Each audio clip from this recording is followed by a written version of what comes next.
You are now listening to MrGentleman Like That Podcast presents the Old School Show with Ken, aka MrGentleman, and the star Roddy Rod, where we talk anything old school.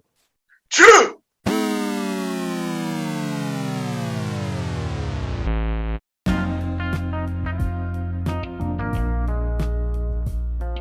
Yes, hello everybody. This is your boy Ken, aka MrGentleman, the YPG, and the Premier Boy Podcast. Welcome to another episode of MrGentleman Like That Podcast presents the Old School Show. Hope all is well. And y'all already know, y'all, this is the season 2 premiere of the Old School Show. Myself and the star Roddy Rod, we are back.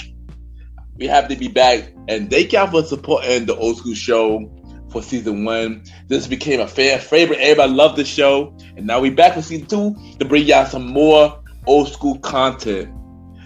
So y'all already know we got a special guest for this first episode, and she been on the season 1 finale. You know, where we did the Wonderful World Disney episode, and now she's back for the popular sitcom for 80s and 90s.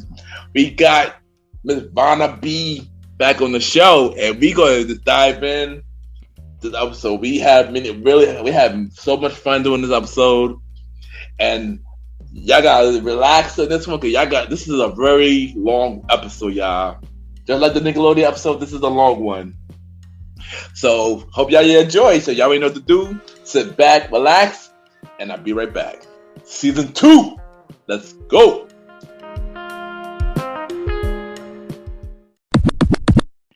This is the star Roddy Rod, and you are now listening to MrGentleman Lifestyle Podcast.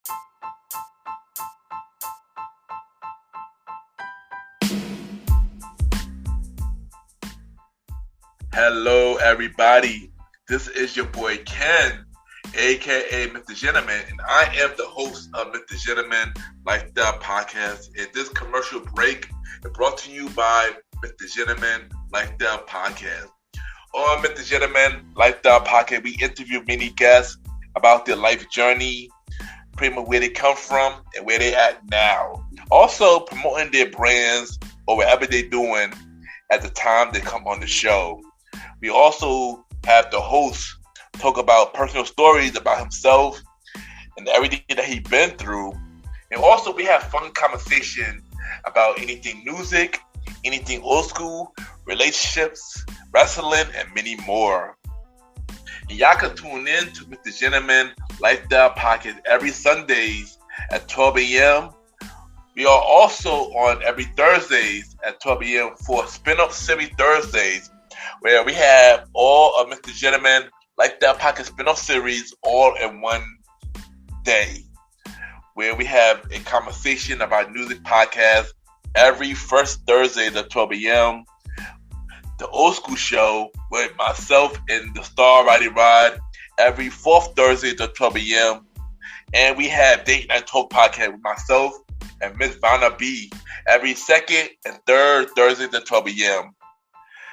And y'all can tune in to MrGentleman Lifestyle Podcast on Anchor, Spotify, Apple Podcasts, iHeartRadio, Amazon Music, the Pods, and many more. Or y'all can check it out on the official website of MrGentleman Lifestyle Podcast, www.realmrgentlemanlifestylepodcast.com, www.realmrgentlemanlifestylepodcast.com. And tune in every Sundays and Thursdays at 12 a.m.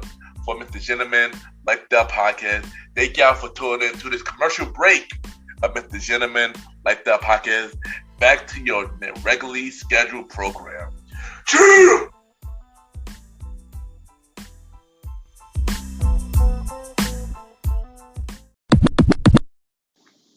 Hey, this is your girl Vanna B, and you're kicking it and listening to my boy on MrGentleman Lifestyle Podcast.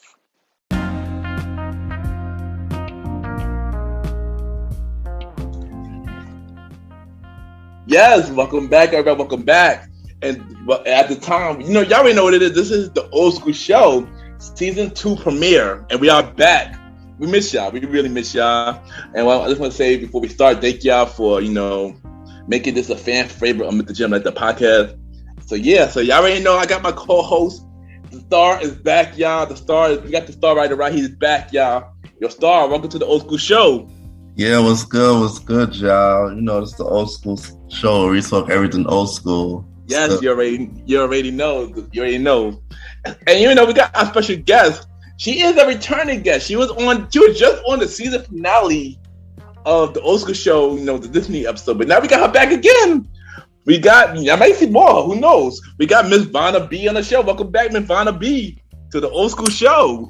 Hey, you guys, what's up? What's going on? Thank you for having me back and all that other stuff. Yeah, and you know, we're happy to have you back, you know. But you know, today's episode, we all talk about popular sitcom. I know we talked about sitcom at the beginning of the season of season 1, but it was black sitcom. But this time we talk about popular sitcom in the 80s and the 90s. So this is like overall. But before we start, I got the trivia question. You know, I got the trivia question actually. Y'all already know we got the Old School Show. We got the trivia question. And we're going to start off with, what was the longest sitcom in the 80s and the 90s? I know in the 80s, it has to be the Jeffersons. What about you, Vanna? I'm gonna go with, for the 80s, possibly the Golden Girls, I want to say, and then for the 90s, Friends. And what about you for the 90s, Roddy? 90s could be Friends. All right, so the answer is for the 80s, it's actually Facts of Life. Jefferson was in the 70s, but it do lead into the 80s. But Facts of Life though was exactly straight off the whole 80s. Oh. So Facts of Life was Facts. I was shocked too. I thought it was Jefferson too actually, but yeah, it was the Facts of Life. Y'all know the Facts of Life with Kim Fields, but yeah. Tootie. Yeah, Tootie, yeah. There you go. But I didn't really watch Facts of Life like that, but you know. And the 90s. I didn't watch it like that, but I know Kim Fields in it though. But in the 90s, I thought this too, but shockingly it wasn't Seinfeld. It was Frasier. Oh really? Yeah, I was shocked about that. I thought it was Seinfeld too, actually. But it turns out it was Frasier. Yeah, because if you think about it, Frasier was a spinoff from Cheers. So Frasier. And I got a bonus. Oh, what's the bonus show? Longest running cartoon or we know that, but just say the answer. We already know what that is. The Simpsons. Come on. We know that. Of course. Come on. That was live when I was me and I ain't gonna tell your age, but when I was born. but yeah, we know that we know that it's very old. But we're gonna talk about Simpsons though. That's actually on the list though. But what is your favorite sitcom that y'all love to watch in the 80s and 90s? At least name one for each. Well, I love me some Golden. I see. I'm kind of the Golden Girls. Yes, because I can watch that all day, every day. And for the 90s, I'm kind of torn between Living Single and Martin and stuff, and sometimes a Nanny. So I got a couple that I like to watch. A couple. Okay, nice. What about you, Roddy? I would say Different Strokes and for the 80s and maybe even, will Good Times be considered the 80s too or not? No, that's 70s. That's 70s. That in the 70s. Damn, darn it. Yeah. But this 7, I guess. That's also 80s. That's also 80s. Yeah, that's it. For the 90s. Yeah, 90s. Yeah. So for the 90s, of course, it's going to be Family Matters and Fresh Prince of Bel-Air. I think I watch every episode of those shows. Okay, true. For me, the 80s is the Cosby Show. The 90s is Fresh Prince. Yeah. And I ain't gonna hold you. I know everybody is slamming this reboot of the Fresh Prince, but I'm looking forward to it. I'm not gonna hold you. I'm looking forward to that reboot. See, I actually do. I actually want to watch it because I think that people are disconnected because it's not supposed to replace the original. The same thing like when Coming to America came out. It's not supposed to replace it's for this generation. I agree. and stuff. I agree. So, I agree. And to be honest, the Baylor show, it don't even give me a fresh reboot. It gave me a American vibe. American. Like, Yo said something. You got a shot to looking for you, and I said, "Oh, that's what we doing." I said, "Okay." So I said, "Watch this." Yo said, "Oh, shot to them people that I'm looking for him." You already. I said, "Oh, okay." Yeah, I'm looking forward to it. I'm looking forward to it, yo. It come out, I believe, in 2 weeks. Super Bowl at the Super Bowl. It come out right at the Super Bowl on Peacock. Yeah. I am looking forward to it. Yo, I was gonna say, do people think that reboots are supposed to like basically be continued? They do. To remind them of every aspect of the old show. Yo, I mean, it's almost like when you think about it, like how people sample songs and music. Obviously, it's not supposed to be how the original song was. Yes, you're taking elements from it, but you're doing it to reconnect to the current generation that you're speaking to. It's nostalgic. It's an honor. But I think people put so much pressure, like, oh, it's supposed to be like this. It's like, no, it's made for this generation. Or, made for the target audience. I get that too, yes. Exactly. That's a good relatable Vanna. I like that. Yeah, and funny, Roddy, how you mentioned it? So I got a next question. Like, what is your favorite regroup? And funny, y'all want to know what the term regroup is. I found out recently that regroup means the reboot and sequel to a show or movie. So, like, for example, Full House. Full House is the original, and then it had a regroup with Fuller House. That's pretty much the term of it. We actually got a term of it now. So that's good. We actually got a term of the reboot show that have the original cast, but it's a brand new show. It's called the Week Group. Can we just say R.I.P. to Danny Tanner? Of course, yeah, no, definitely. Like, take a moment, because that definitely bothered me. I was like, wow. Yeah, no, I agree. Definitely, Bob Saget, recipe to Betty White. This is for y'all. This is for y'all because we lost a lot of TV legends. I mean, if we want to go far back, Jay Ainsley. And there's a lot of TV legends. And I would say almost every TV show have lost a lot of people because even when you look at the Moesha show, that's half the cast. Yeah, that's true. Exactly, Moesha. I mean, you met all the way to Bernie. Yeah, all Bernie. The way to the guy who played on the Steve Harvey show. I forgot his name. Yeah. Romeo. Oh yeah, Romeo. Yeah. And don't forget Michelle Tanner. Myra on Family Matters. Yeah, it's a lot of legends that lost. She passed away. Yep. She's on there. So we go to honor all of them. We go honor all of them because a lot of them we got mentioned on the show. On this list is And you know what too? I'm sorry because I just thought about him. Louis Anderson. Oh yes, recently Louis. That was recent, like last week. Last week, yeah. Yeah, I used to watch it. I used to watch this cartoon on Fox Kids on the Louis Anderson show. Like, oh my God, that and then Bobby's were. Oh yeah. We gotta give it away. Fact. You missed the Saturday morning episode. I should have you on it too. You missed the Saturday morning episode. But let's get back to the original question before we get to these shows. So, what was your favorite week group that was made so far? That was from the original and then turned into a sequel of the show. What was your favorite so far? If I could, I feel like we haven't had that many, but I could be wrong. We didn't have a lot though. We didn't have a lot. Like I was actually pleased the way that they continued Fuller House. I actually liked it. I liked it. I was sad to see the Olsen twins not be in it, but I liked like how the premise is, how it was actually relatable, especially because now the girls are older. And they actually discussed things that are relatable, like how Stephanie couldn't have kids, and just it was good. I liked how they progressed with that. I actually agree. I gotta agree with you on that too. I actually enjoyed Fuller House as well. That was a really dope show. And like I said, it's relatable. It was the same because we had the same original cast, and it was basically about their family as well. So I definitely enjoyed Fuller House. I agree with you on that. I agree with Fuller House as well. And what about you, Roddy? If you could think of one. The way they continue Boy Meets World, I kind of liked it, but I kind of liked it for the reason that they kind of brought back everybody for one last time. So I don't know, like if I like the show entirely, but seeing Topanga and Corey again, and them trying to bring back the reunion was definitely a good look. That kind of made me feel good when I saw that. I mean, my thing about we spoke about Girl Meet World, and I it was okay. If it wasn't on Disney, I feel like the show would have been better. It was too, I believe it was too cheesy for yeah, it was too cheesy for me. Yeah, but hit the thing like Vanna said at the beginning of the show, the requel is not for us; it's mainly for the next generation.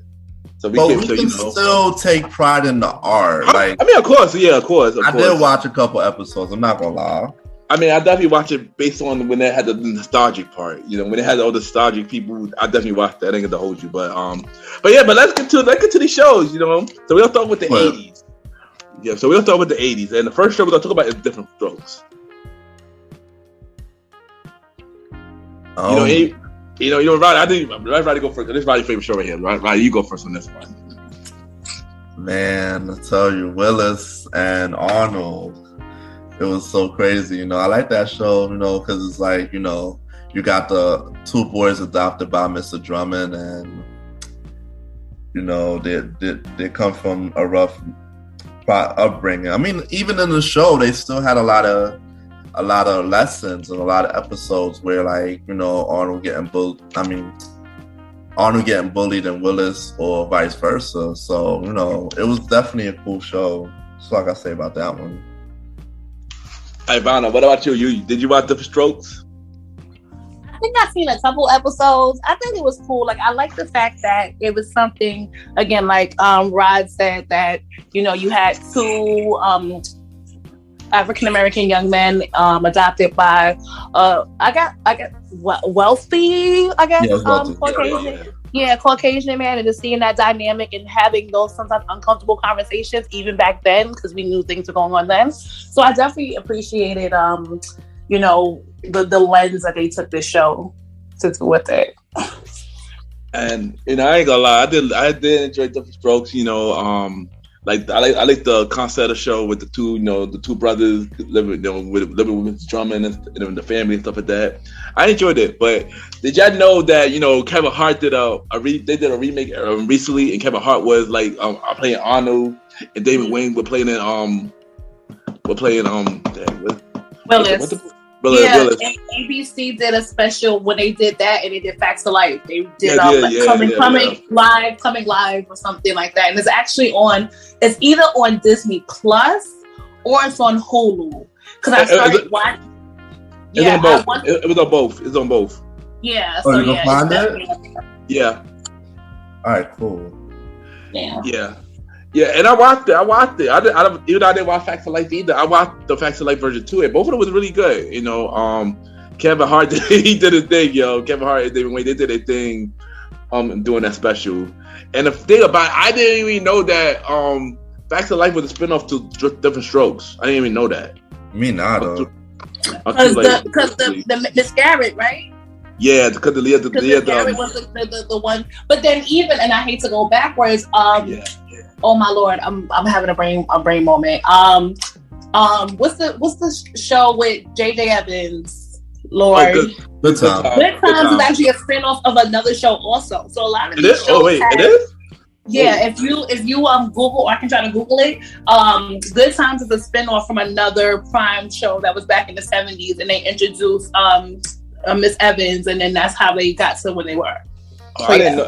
That's new. I did not know. I definitely didn't know that. The Good Times. I didn't know. I did not know Good Times was a spinoff at all. Mm-hmm. But, yeah, we got Miss Google here. We got to give Miss Google here. Miss Google facts. She gonna bring the facts. But I know this next show. So it was a spinoff of the show Maude. Oh wow, I didn't know that. Yeah. Wow. Yeah. I don't even know what Maude is. Me either. Like the Jeffersons is a spinoff of All in the Family, but I know we're gonna cross that bridge later. So yeah. Actually, funny thing, Jeffersons are actually next. Even though Jefferson started in the 70s, but it ran all through the 80s. So we can talk about Jefferson. Mm-hmm. Good thing you mentioned Jefferson, because I didn't right now the Jeffersons. How y'all feel about the Jeffersons? Yeah. I love the Jeffersons, man. Listen. Sherman Hemsley, bro, so entertaining. It's that hairline for me. The hairline, it was wheezy in her voice. It was just everything. Facts.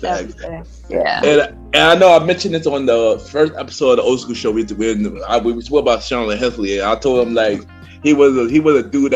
He was a very shy dude, but once he got on that set, he was a completely different character. And the fact that him shine like that made him a big hit of the show, and everybody ran to like for 11 seasons. You know what I wonder? That wasn't. And then when did the show Amen come in? Never mind. You know I'm jumping ahead. Let me go back. I know Amen was in like 86. Right? Okay. Yeah. Amen. That show was hilarious. Amen. It's funny because I forgot to add that on the list. Thank you. But but Sherman Hemsley, man, like I said, he's a legend. I love him as an actor, man. And I remember the last time that I mentioned about him and Rizzy was on another show. It was Fresh Prince. They was on Fresh Prince twice. So I would like to clarify that fact that I missed on the first episode. Twice? I forgot it. Yeah, they was on it twice. It was one time. I don't remember one time. Yeah, I know one time that it was when they were buying the house. And they was buying his house, right? Yeah. They're buying his house. And remember, Arnold then was there as well. And I think Donald that Mr. Not My President was there and stuff like that. And then another episode where they went to couple therapy when Will and Lisa with the couple therapy and Sharon Headley was there. I picked that, right? Yeah. I remember. Yeah, I forgot all about that part. Yeah, cause remember we were talking about the Old School Show the first time when Sands was here. I got that information wrong. We thought it was Wayans Brothers. We got that completely wrong. He's on Wayans Brothers too, as the plumber thing. He was. Okay. As a super, yeah. Yeah, he was on Mad Show, man. That's a legend right there, man. And rest to be the Sharon Henley, Weezy, man, legend right there, man. And the whole, legend, man.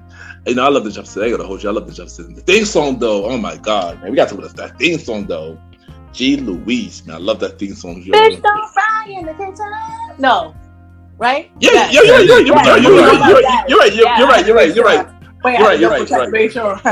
Oh yeah, and y'all know who burn on the grill. Yeah. You know who wrote that? The lady who played Good Time, Janet Du Bois. She wrote that. Yes, she definitely did because I feel like I think the Jeffersons, they also did like the ABC special and she was there singing it. I thought, but she died? No, she died. She died.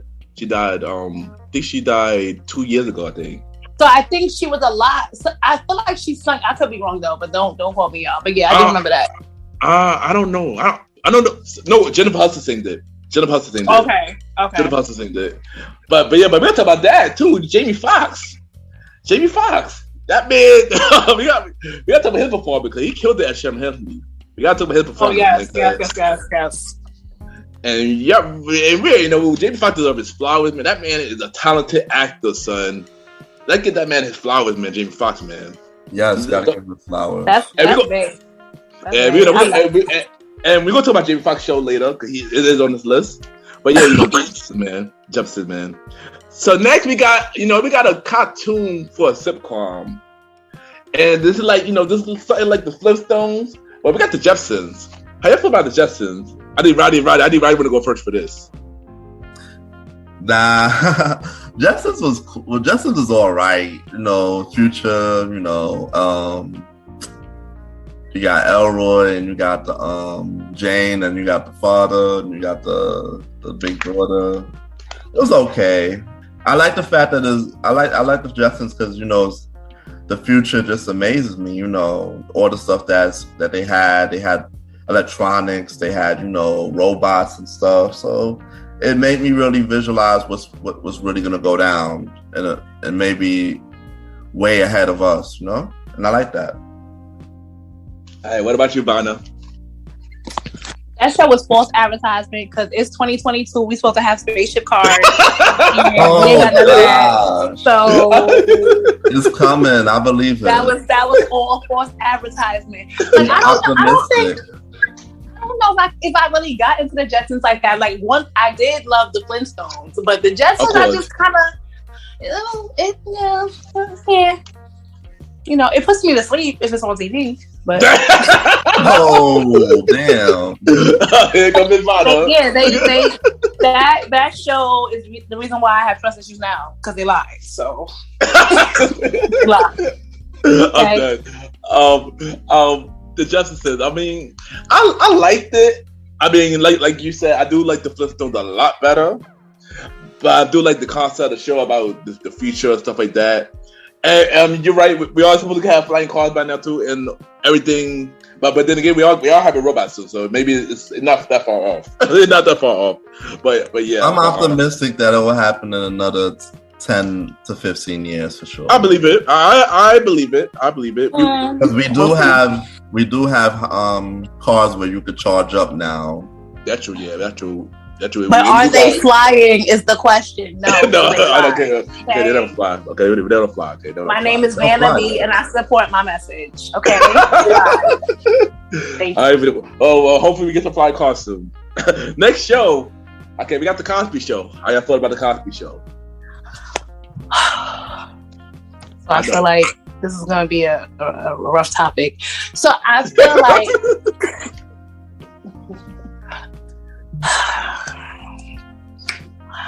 We can't erase the Cosby Show out of TV history. As much as people are trying to and whatever, I really honestly feel like we cannot. And I think what happened, what transpired behind the scenes has nothing to do with the art that was produced. Mm-hmm. And I feel like I'm gonna get persecuted because then y'all probably like, oh, you probably listen to R. Kelly too, but that's neither here or there. But I just feel like we can't erase that family and what seeing Black excellence looked like. We can have our opinions, we can say whatever, but I feel like we can't erase what that show was significant for. I agree with you. I mean, I'm sorry, like. I've always been a fan of the Cosby, man. I love that show. I still watch it to this day. I don't listen to R. Kelly like that though, but I do watch the Cosby, man. And we can't erase history. I always enjoy that show. One of my favorite, like I said, one of my favorite shows in the 80s. Still one of my favorite shows today. I have to always watch it, man. I'm sorry, he created a dope, amazing show. If we didn't have the Cosby Show, we wouldn't have gotten a different world. Exactly. So if that's the case, then we need to just archive all that, and I don't think that's fair. So that's just my opinion. Also, I feel like shows like the Cosby, we would not have favorite shows like Fresh Prince.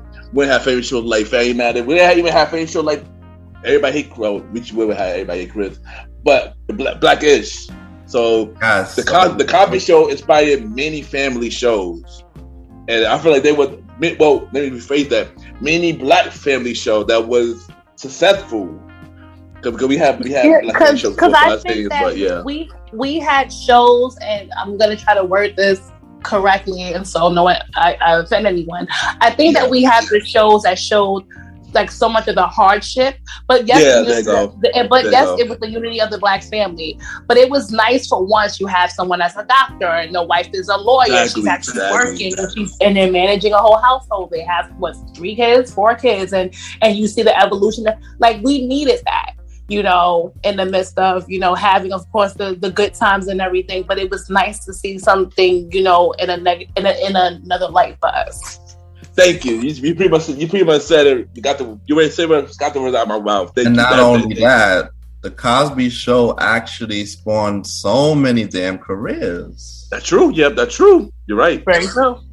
That's true. So many careers, man. Everybody got. Not saying everybody, but a lot of people. First gig was the Cosby Show. That's true. Look at Raven Simone and the empire she built. There you go. Yes, Raven. Look at Keisha Knight Coleman. I know she's married. I don't know what her married name is, but look at things like that. Even Lisa Bonet, she's still relevant in the culture. She divorced from her husband, Jason. If you hear Jason, if you hear this, Mohana, hey baby, come take me to dinner. What's the Oh gosh. But Rod, you brought up a really good valid point that there were so many careers careers that were launched based on this That's show. true. And so many moments. What was the thing where Theo in the shirt that the sister made? Yeah. I forgot what it was called. Or even the part when I remember when who was it? He clips his parents' anniversary, and they get to dance on the stairs. Yeah. Rudy killed it. Yeah, the Ray Charles. Yeah, baby. Yep. Yes, like it's so many. Yeah, we can't erase that from the culture, y'all. We can't. You definitely can't. But I got a fun fact, Aaron. The good thing, this fun fact will lead into the next show. Do y'all know that Vanessa from the copy is married to Ron from Different World? Wow, Yes. I didn't know that. I found out probably 2 years ago. Yeah, Tempest, bless her. Yep. Yep. And now there you go. The Different World. I'm gonna say one thing about Different World. I would say Different World was really before its time, yo. Like really before its time. I'm not even gonna hold you. I think that's what it inspired me to want to go to a HBCU. I think that Hillman College was everyone's first HBCU. Yeah. So I think that we need to put some respect on the fact that it gave, a voice and a leverage to HBCU and seeing people, who look like us in school, and they had uncomfortable conversations also. They talked about abuse. They talked about marriage. Yeah. They talked about how to love your woman properly. Take notes, fellas. We have True. They did. So and then you have what's her name? Summer Creed, who I want to say that's her name. She's had a career over like 30 plus years doing voiceovers, and if it wasn't for that show, we wouldn't know who she is. And amongst doing other things as well, Jada Pinkett Smith was on that show. Definitely. So it's so many careers and people whose faces we got to know based on these shows. Hold on. First thing first. Shout out to Debbie Allen. Yes. Enough said. Who is the sister of Felicia Rashad. Yep. Shout out to Black women and Black don't crack. Hello. Yes, definitely. Yes. So he just really helped a lot of people get on, and they're all still doing their thing up to this day, man. Yeah, agree. What is the guy name that plays the lawyer on Power now? That was Elvin. Well, that's not his name. That's not his name. But I think his real name is Gregory something. Yeah, and it's funny because they were making fun of him because he was working like Trader Joe's. For real. At least he had a job, and now he's on Power. So you can't say nothing about Elvin. He was on Power. He was on the Haves and Had Nots. Yeah. He'll be on many more things to come. Exactly. Just don't watch. Yeah, exactly. Book and busy. Yeah. Shout out to 50, Courtney Kim, and Tyler Perry for getting him back back up there, man. Because we gotta appreciate him. Stuff like that. But Different World though. That was an amazing show. It was. I like all the characters. It was just amazing. The topics, everything, man. I love that. The episode that really. See, we got to do like a soundtrack for this show. The whole soundtrack. Appearance on that show too. He did Tupac, right. Tupac was on that. He sure was. He was on that, right? He was definitely on that, right. Rest in peace to Tupac, The episode with I watched the Unsung when they did it. Oh yeah, me too. And it was so sad, what's the guy named Kadeem? He was saying Dwayne. The one who played Dwayne. He was saying on the Unsung episode, it's so crazy. Like we coming back to sign on to the new season. I just pulled up in my new whip, and everybody in the room was sad. And I remember that. We just found out that this is the last season. We're gonna have a few more episodes, so we're just like we're canceled. Yeah, so coming back from the break, he was you know, he was splurging. He was on top of his game, you know. All that money and stuff got to their head. They was out here buying expensive stuff, and the next thing you know, they come back and hear the show get canceled, and they got a few more episodes. It was devastating that day. It was. Well, NBC be doing. NBC do that a lot, man. NBC be doing that a lot, especially when it comes to black shows. You know, I was about to wake it up, but I didn't want to say it, but you said it. Yeah, I was saying. That's the truth. They do though. NBC do that a lot though. I'm not gonna hold you. I mean, of course, Cosby got a good center, but different world didn't. I can't think. Gerard, the Carmichael show didn't. Marlon show didn't. If we talk about black shows, right now that got canceled by NBC. NBC be canceling a lot of black shows, man. I hope Grand Crew is a brand new show right now. Don't get canceled, because I know how NBC is. They try to compare it to Friends right now. But my bad, Vanna. I had to go off real quick. My bad, Vanna. Listen, I'm here for it, but that's a whole nother conversation to have. You know, so that's why in this year, like, I'm happy that we have for the most part. Well, let me use this correctly. I'm happy that there are some networks that are for us, by us. There's not a lot of them. Yeah. But there are some that, and again, as much as, you know, people want to get on Tyler Perry for throwing back one address and so on and so forth, he did what he knew the assignment and did the assignment. Yeah, we had a discussion about that. Yeah. So I realized that, you know, he knows that that's the money maker, and he knows that that's what the people want to see, and that's what made him famous for many years. Yeah. You know, but he's also launching so many careers, and then it's like, just look at what he was able to purchase in Atlanta. Like his studio used to be, I think, either a Civil War, either a plantation. It's one of the other. Nice though, and now I'm actually going to Atlanta in a couple weeks, so I just want to drive past it. But it's like, look at a black man who was homeless, came from nothing, and look what he's done. You know, so as much as the people want to, you know, talk about him and shoot him down and, he always wears that damn dress, but he's also paying it forward, reaching back and helping people around him. He is. He definitely is, yo. He is. But yeah, I mean, I don't think NBC, y'all gotta chill with it. But not only NBC though, a lot of channels be canceling black shows, but the successful black shows. I didn't know that NBC doing that a lot though, but. And then we also have networks, and I'm not going to say their name, that are for Black entertainment television, but are not owned by. Never mind.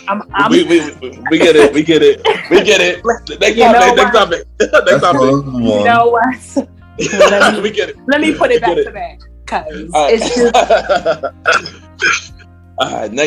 Next year we're gonna talk about the Golden Girls. How y'all feel about the Golden Girls? Thank you for being a friend. Oh. That's what I'm gonna start doing. Y'all just sing it every time. That's my show. Can't nobody read like Sophia Petrillo. I want to shout Blanche for being a lady. Yes, I'm here for it, and I loved it. Like, I loved how it just. Even now, I can watch the whole episode, like all their seasons, and crack up like I've never seen it before. And so, I listen. I'm here for it. R.I.P. Betty White. I watched Golden Girls as a kid. I can hold you. I didn't understand the show. I never watched it as an adult, but I feel like I need to watch it now.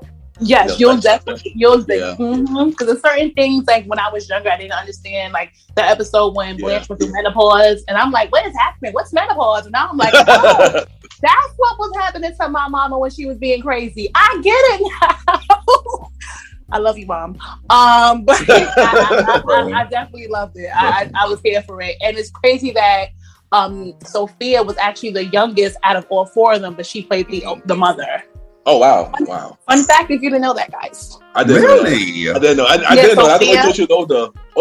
Sophia. Yeah, she was actually the youngest out of the four, but she got cast for the mother. I want to say, I have to do math, but yeah, she was definitely the youngest out of all of them. That's crazy. But recipe to all of them, man. Yes. Legends.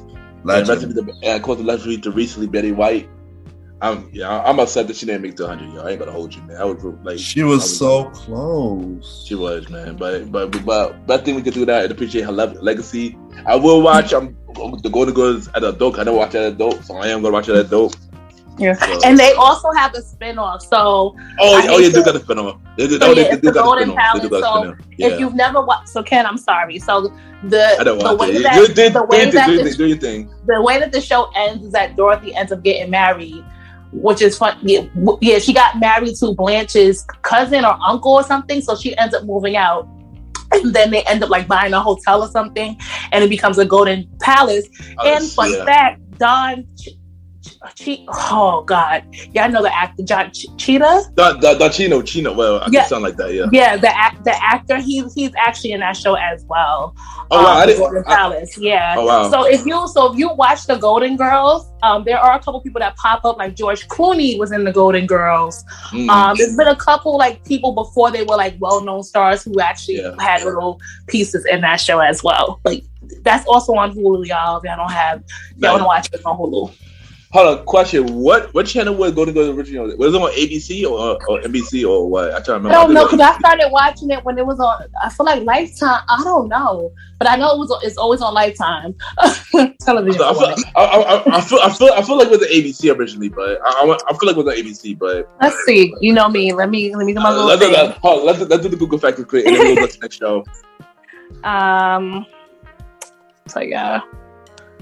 Oh, okay. Give me a second, y'all. Play some music real quick. So originally it was on NBC. Oh, NBC. Mm-hmm. Oh wow. It had 7 seasons. It ran from September 14th to May 1992. Oh, so September 14th, 1985 to May 9th, 1992. So yes. Oh, wow. There you go. So yes, Estelle Getty is who plays Sophia. She was the youngest. Yes. Okay. Roddy, you got anything to say about Golden Girls? Nah, I ain't got nothing on the Golden Girls. Okay. All right. So the next show we got, which recently got a reboot now, the Wonder Years. Y'all watch the Wonder Years, the original Wonder Years? Oh gosh. What about you, Vanna? I feel like I'm confusing the Wonder Years with Doogie Howser MD, and that's 2 different shows. Yeah, 2 different shows. It's 2 different shows. Because is it the Wonder Years with the boy that is DJ Tanner's brother in real life? Wait, is that the right guy? Hold on, give me a second. The Wonder Years is Corey from Boy Meets World brother. Oh, okay. But there was a show that actually DJ Candace something. Her brother is actually an actor too. But okay. Really? Wait. What show? What show is that? Really? Hold on. You give me a second. Hold on. While she get her Google facts, I'm gonna talk about the Wonder Years. I enjoyed the Wonder Years. You know, I watched it as a kid. Arnold was funny. No, is it Arnold? I can't remember the name, but it was funny. The girl leaves. She was my crush as a kid. Danica McKellar. Yeah, she was one of my childhood crushes. And I enjoyed that show. I watched the whole series recently. I watched the whole series recently. Cause it could have been a long time since I watched it. So, you know, I've been watching Wonder Years, yo. Especially because the reboot. I honestly feel like I need to go back and rewatch it. I feel like I remember the song, but I need to rewatch it. You love. That's what I'm thinking about. Okay. But I know when I watched it recently, I never remembered how it ended, and then I saw the end. Like, oh dang, it ended like that. I was upset. There's certain shows that they ended that I'm still pissed about, and we'll get to it. We will get to that. Yes. But this was originally on ABC. I definitely know that because I used to watch it on ABC as a kid. Then they moved to WB. In the 90s, I watched it too when they showed the reruns and stuff like that. And now they have the reboot. That also on ABC now, and the reboot is actually pretty dope. You know, everybody was playing reboot, but it's actually pretty dope. And the original guy is behind it, also with Lee Daniels and I'm wondering and maybe that they probably had an interview and spoke about it, because I know right now it's from the lens of an African American family, correct? Yeah. Okay. Yeah. I'm always curious, I'm gonna see about it. And also, Don Chino is the narrator. Okay. And also, in the original one, the dude that played Home Alone, the burglar, one of the burglars, he was the narrator for the original. I didn't know that until recently. Oh, I didn't know that at all. I didn't know that. I didn't know until recently. Like, what? I did not know that he was the narrator. I'm like, wow. What's up? That is what's up. So next we got, even though this was not a primetime show, this was on Saturday morning, but through counting because it's a popular sitcom in the 80s. Saved by the Bell. Saved by the Bell. Saved by the Bell. I want to say Zach Morris was the first white boy I had a crush on, I think. Yeah, and yes, Zach, yes. How you doing? Yes. I want to say one thing. I want to say Zach Morris is trash. I want to say Zach Morris is trash, yo. Zach Morris was smooth. I want to shout out Lisa Turtle, Laura Voots. Oh yeah, Lord. She definitely had some outfits. She was definitely here, doing her thing. And shout out to like that series, because they had the movies, because then eventually Kelly and Zach got married. But I think everyone remembers Saved by the Bell when Jesse took the caffeine pills and was crazy. I'm so excited. Yep. Classic. Yeah, and what about Dustin? I didn't watch the reboot though. Oh, hold on. Yeah. We got to shout out Justin Diamond too. They can from bringing Dustin out. I gotta hold you. Dustin was funny. I enjoyed Squeak's character. I'm not gonna hold you. I enjoyed Squeak's character, even though later he started moving himself from the cast. I enjoy Squeak's character. Rest in peace to Squeak as well. I ain't gonna hold you.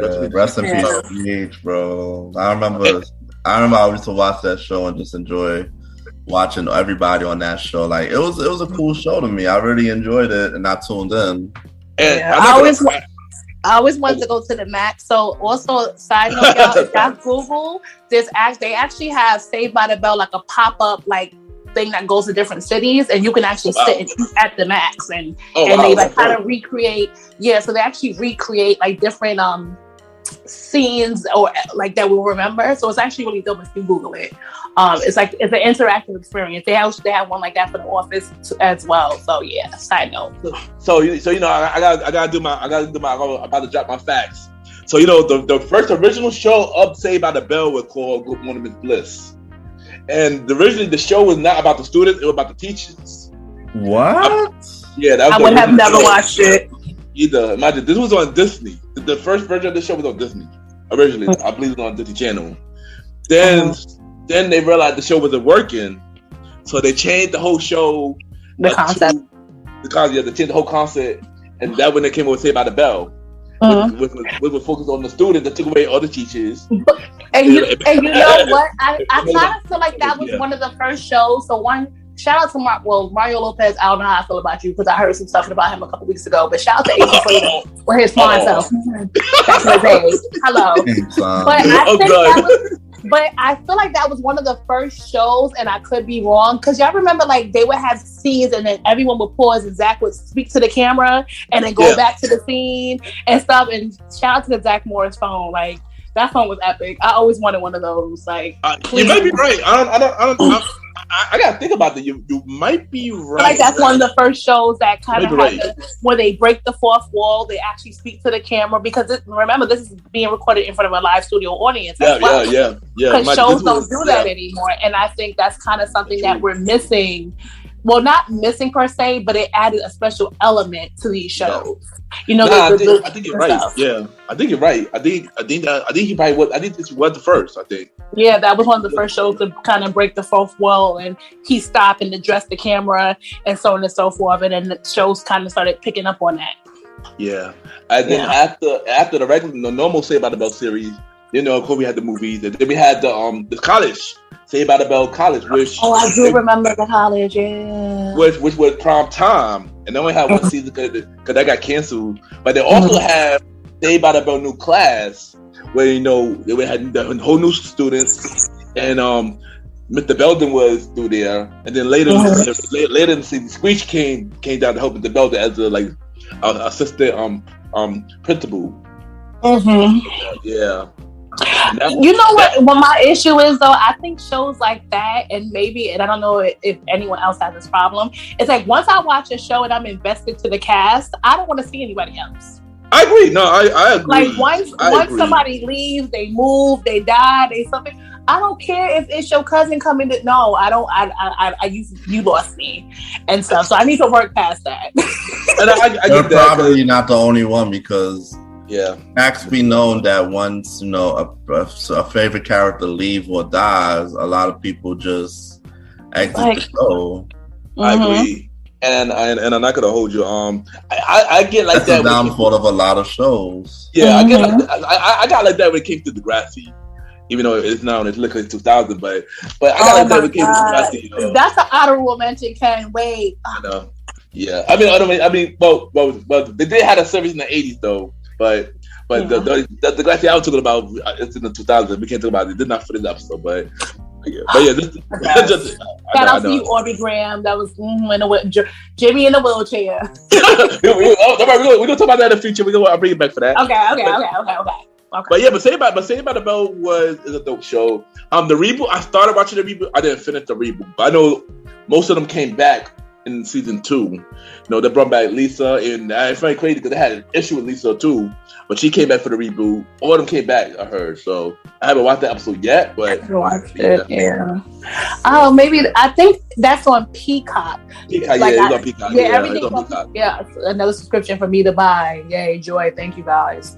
But yeah, it's a lot. All right, next show we got 227. How y'all feel about 227? Yes, with Jackie Harrod, Jackie.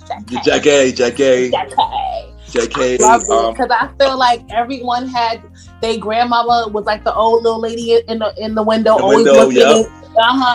And Regina King's career started. Yep. Well, I don't want to say it started there, but she played a big role in that, and also prayers to her and her family right now. Yeah, agreed. Regina King. Yeah. So I definitely like that show. I enjoyed 227. I liked all the personalities that they had. It was a really good show.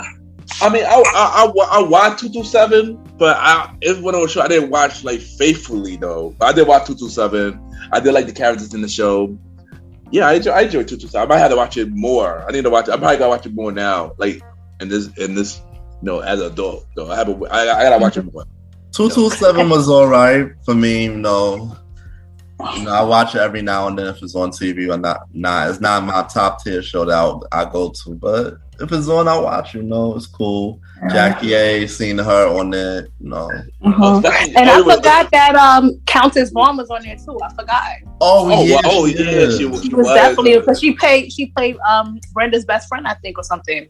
Oh wow! And also let's give Mia Gibbs her flowers too. The legend Mia Gibbs. Yeah, Mia Gibbs. Marla Gibbs, yes. Marla Gibbs, sorry. Marla Gibbs, yes. Nice. No. I love her, man. I love Marla Gibbs, man. I want to say just recently, like she's 90 years old, and I want to say just recently she got a star on the Hollywood Walk of Fame. Oh wow, that's crazy. Yeah, I want to say just recently, not too long ago.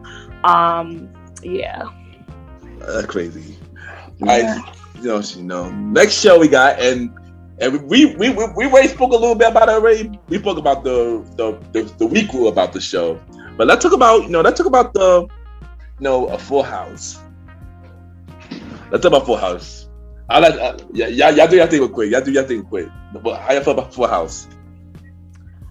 I say, I'm always here for John Stamos and his hair. I was always here for it. I liked it. I liked the fact that it kind of showed, again, a single father with the support of his best friends, raising 3 girls, not knowing what to do. After his wife passed, all these shows had uncomfortable conversations and uncomfortable topics, like dealing with a loss of a parent and so on and so forth. So I definitely loved it. I love seeing the evolution of DJ and Steve and where they ended up now at Fuller House. Jesse and the Rippers, I loved it. when he did this song for Rebecca Forever, I think I still cry to this day because I love that. I was here for it. I remember the episode where I feel like the grandfather passed away, like he was staying with them and he came to visit and they had to like figure out how do you tell a child, because they had to tell Michelle like he passed away.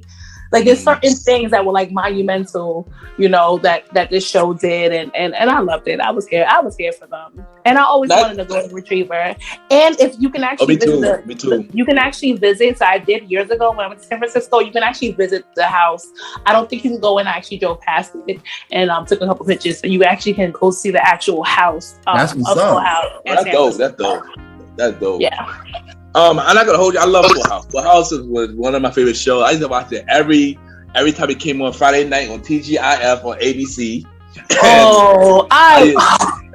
R.I.P. for TGIF Fridays. So that was a time to be alive. Like, people don't understand. True. Full House, Family Matters, Step by Step. It was like back to back, and then you went to sleep and you woke up and it was one Saturday morning. Like, these kids don't understand. They don't understand. Yeah, but I used to love for how, you know, Danny Tanner with the lessons. He brought lessons. He was a cleaning freak. He was a cleaning freak. Oh my gosh. You know, and then you had Joey would cut it out. Joey, yeah. Oh my god, Joey was hilarious, yo. Joey was hilarious. Yo, I just found out recently that Joey was a character in the Muffets. For real? Yeah, I really found out like yesterday. Yeah, he was a character. I think he was Monster. I think in the Monster's Baby. I think. I believe that. I actually really do believe it, because he's actually, the funny thing is that him and Bob Saget are actually funny in real life. They're actually they are, and they are actually very funny. And it's kind of funny when you, like, I watched some of Bob Saget's stand-ups, like probably like a year or two ago or whatever. Yeah. But you know him as Danny Tanner, and he's the clean and he does stand-up, and you're like, that hello, sir, what is happening? No, I agree, yo. I was shocked when I heard some of this stuff too. I was like, wow, they Bob Saget was hilarious. I remember my sister, she used to work at a hotel, and Bob Saget used to come in there, and she said that he used to be the friendliest person ever. When she was, I was upset that she got to meet him. I was like, dang, I wish I got to meet him. Shoot, yeah, Bob Saget, the legend. And one thing I love about there's one part I love about Full House. Of course, I like Steve and DJ relationship. I used to love the relationship. You know, the twins, you know, Michelle Tanner. She was one of the Mary Kay Nasty. Shout out to Secure in the Bag at 2 months old. Like, it was. They started as babies. Like, shout out. They did, yeah. And the I want to say one thing I hate about Full House was the series finale. Like, that's the one thing I hate about Full House. Yeah, I'm trying to remember the series finale. Did everybody like blow out the house or something? I forgot. No. The finale was Michelle was riding a horse and she fell off the horse, and then she went to the hospital and she had amnesia. Yeah. Mm-hmm. I was upset that was the finale. I'm like, why is this a finale? Like that. Did she get her memory back? She got it back. She got it back. She got it back though. I was saying though, like, dang, y'all could have had something more better for the finale though. That for a series finale at that. Yeah, but I also feel like the both of them went ahead and they built an empire, because they had the movies, they had the TV shows. They did kill it. You can't deny that. You know, I know everybody clowning them for their look, because they look older than they is, but get up their flowers while they through here. Cause I don't want to hear people still clowning them all these years, and then they trying to, you know, say they were fans of them. Like, get their flowers, man. You know, I think it was. I hate saying it was nice, but it was. I hate saying nice when it comes to death, but it to know that they were there at his funeral, even though they didn't want to come back to the show, but they came. But then, like, I felt like it was like, all right, it kind of went full circle. So yeah, and I love Kimmy Gibbler. Shout out to her. The annoying best friend. I'm pretty sure I'm the annoying best friend to people. I understand Kimmy, and I'm here for her and all her shenanigans and stuff. Yeah, the whole show was a win for me. It was. And also, shout out to them when they did Fuller House as well, man. Because at least they got the in the story the right way too with Fuller House. And yeah, But it's one thing that I gotta say that I like. This will lead up to the next show. I like when they have. But I have a question too after you though. I don't. Well, question first. Okay, so my question is, so do you kind of feel like it was? I liked how they kind of went with it, but do you kind of feel like it was kind of cheesy to start DJ the way that her father started, or do you think if her husband was alive, it would have had a different narrative? Because I was just like, well, we've seen this before, and then the two friends come in and da-da-da, but I think the difference was they kind of, I just kind of was like, really, y'all, we seen where this went, but okay. It basically was a girl version of what the guys did, but Fuller House, it was the girl version, basically. It was, that's how I saw it. That's how I saw it. And I kind of agree, yeah, because I think I did try to make it like, DJ was the Danny Tanner, literally. Stephanie was Uncle Jesse, and Kimmy was Joey. Yeah, exactly what it was. But back to what I was about to say though. One thing I love about TV show period, I love crossovers. And shockingly, they had a crossover with this show and another show. They had DJ and Steve Urkel on the show together. Oh, but it's Stephanie. They was on the show together. I think it was Stephanie, but yeah, I know Urkel came to the Full House. I remember that. Yeah, Urkel came to Full House. I mean, one time. Well, now that we mentioned Steve, now I'm very mad at this. Steve. I remember Steve was in Full House. Steve was in Step by Step too, actually, and yeah, and he was mentioned on Boy Meets World. He was in Boy Meets World. He was mentioned in Boy Meets World. He was. But that's also why, because the shows were on the same network, right? Everybody was so that's what it only makes sense for them to kind of cross over. But it's like, well, did it? Steve Urkel live in Chicago? He took a flight to San Francisco. Okay, y'all. Exactly. Yeah. I see. But Fatty Matters. I mean, I don't want to do my Fatty Matter rant. I don't know. I heard my Fatty Matter rant before. But one thing I would say that I love Fatty Matter. Family is a dope show. But I feel like Steve. They gave Steve too much attention for me. Too much attention that took away from the family. But other than that, I mean, with the extra character, with the murder Urkel and them. I love that farm, but murder Urkel, Bruce Steve, and all that. I feel like that shit. It didn't needed that, but I like the Full House. I mean, Fatty Matters though. I like the Fatty Matters though. The later season was just weird though. But how you feel about Fatty Matters?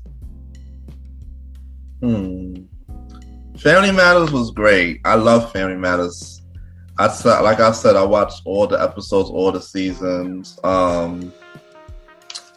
It was it told a lot of lessons in Family Matters as well. It did. Like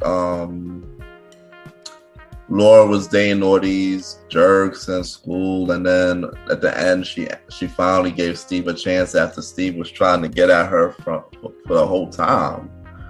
And real life stuff. Eddie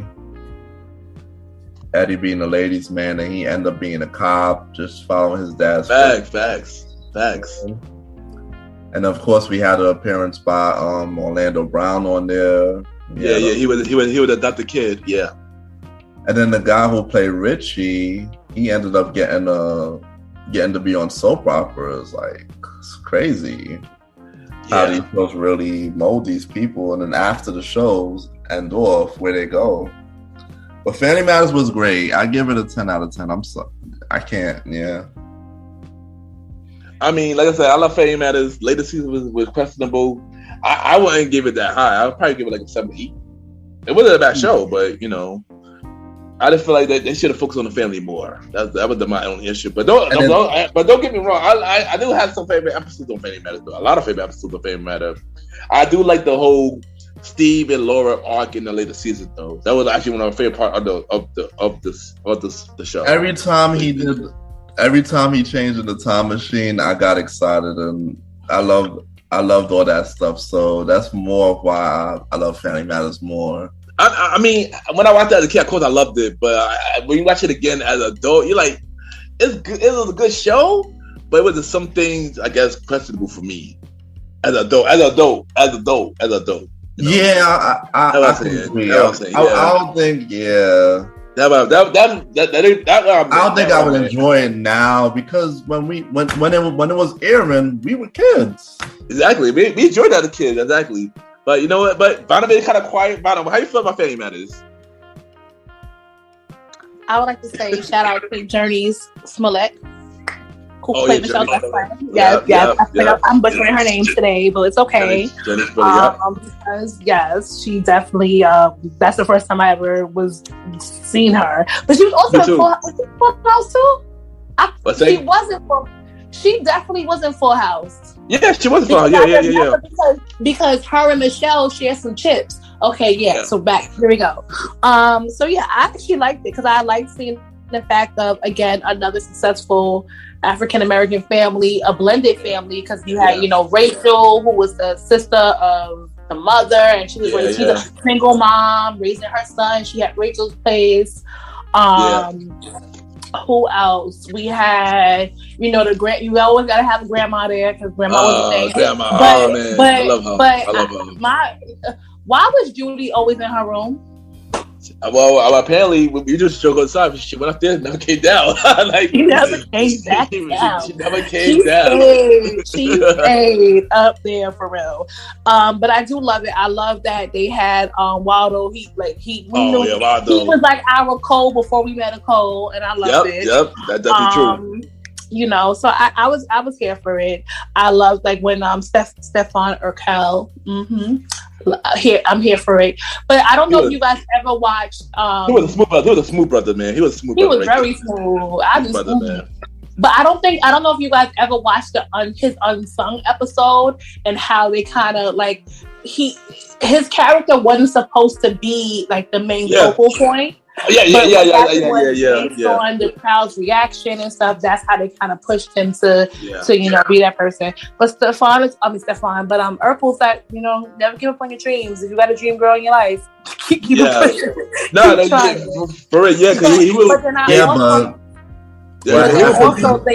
They also talked about things. I remember the episode where Eddie got arrested, but they didn't know that his father was a cop. Oh yeah. They briefly profiled him and whatever, and he didn't do anything, but they still didn't care. And then so they definitely talked about a lot of things. Even there was an episode I want to say when Laura or her friends, they were taking either fat pill, they wanted body. Oh yeah, body. Things that are really valid and stuff. So I definitely like the tone that they set. I can't remember how it ended. This is horrible. Oh, I know how it ended. I know it got canceled. So let's explain this. So it was on ABC for 8th season. They moved it to CBS. CBS. Yes, they moved it to CBS on second half of season 9. They changed Harriet. Harriet left the show. They changed the mother, which was Gina Mons from Martin. That was the mother for the last season of Family Matters. Oh wow! Yeah. This is season 9. So the arc was Steve and Laura finally together and stuff like that. The season finale, it got canceled. It wasn't supposed to get canceled. The season finale was Steve went to space. He came back. Yes, I love you, Laura. He came back. Yeah, I love you, Laura. And he came back, and then that was it.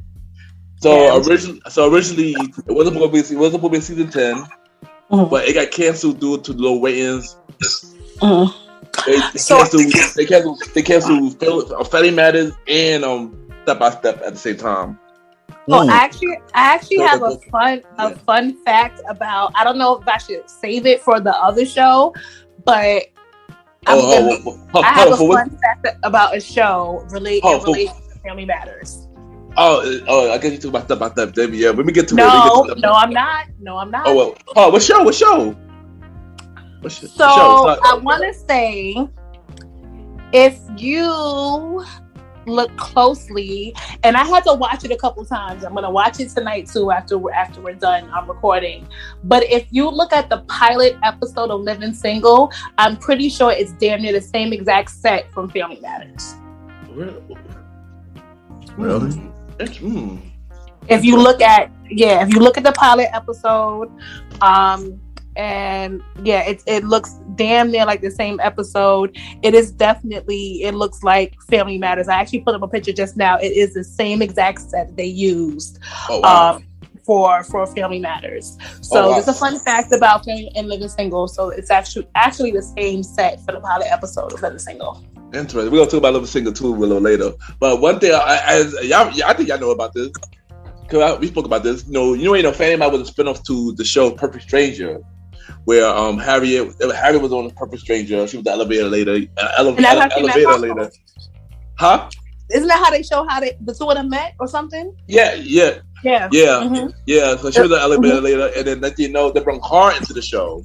Just because I guess they love when them two were together. That's how they made the Fanny Matters show on concept and everything. Mm-hmm. Yeah. And not for nothing, if you play Do the Urkel at a party, I will definitely do the Urkel. So that was the dance. Like you had that was like our cha-cha slide before the cha-cha slide. Like you had to put one do everybody do the Urkel dance. The next gathering I go to, I'm playing Do the Urkel. If y'all don't do it, you're not my friend. Respect. You know something? Like he wanted to get away from the Urkel image, so it was hard. Like he was going crazy because everywhere he go, they'll just know him as Urkel, and then that's true. Even as that, like for a while, it just drove him crazy. So he just stopped making roles and did voiceover. Yeah. He did Sonic. He did like 3 versions of Sonic cartoon. Mm-hmm. But he's actually Jaleel White is actually a really good actor. He is. If you remove it's Urkel, he's actually a really amazing actor. No, he is. I do a lot of commercials now. He do be on show. He be on like guest appearances though. He be on he was guest appearances for sure. Yeah, but I enjoyed Jaleel White as Urkel though. I ain't gonna hold you. I did enjoy her as Urkel, and I wish I did. I did when they came with the season 10, so they could end the show. With Steve and Rory getting married. He also did a show for himself afterwards called Grown Ups, and it kind of Grown Ups. Yeah, Grown Ups, and another show Rock My Baby. Yeah. But that's almost like also like and again, none of us are actors, but then you also have to think like now in 2022 there's characters like Urkel and like Martin and the Will Smith that are iconic until this day. Like those are like so it's like it's a gift and a curse. I'd rather it be more than a gift and a curse, but again, he's an amazing actor, off screen. He is. When he's still white. He is. But shout out to Fanny Matters. So next year we got The Simpsons.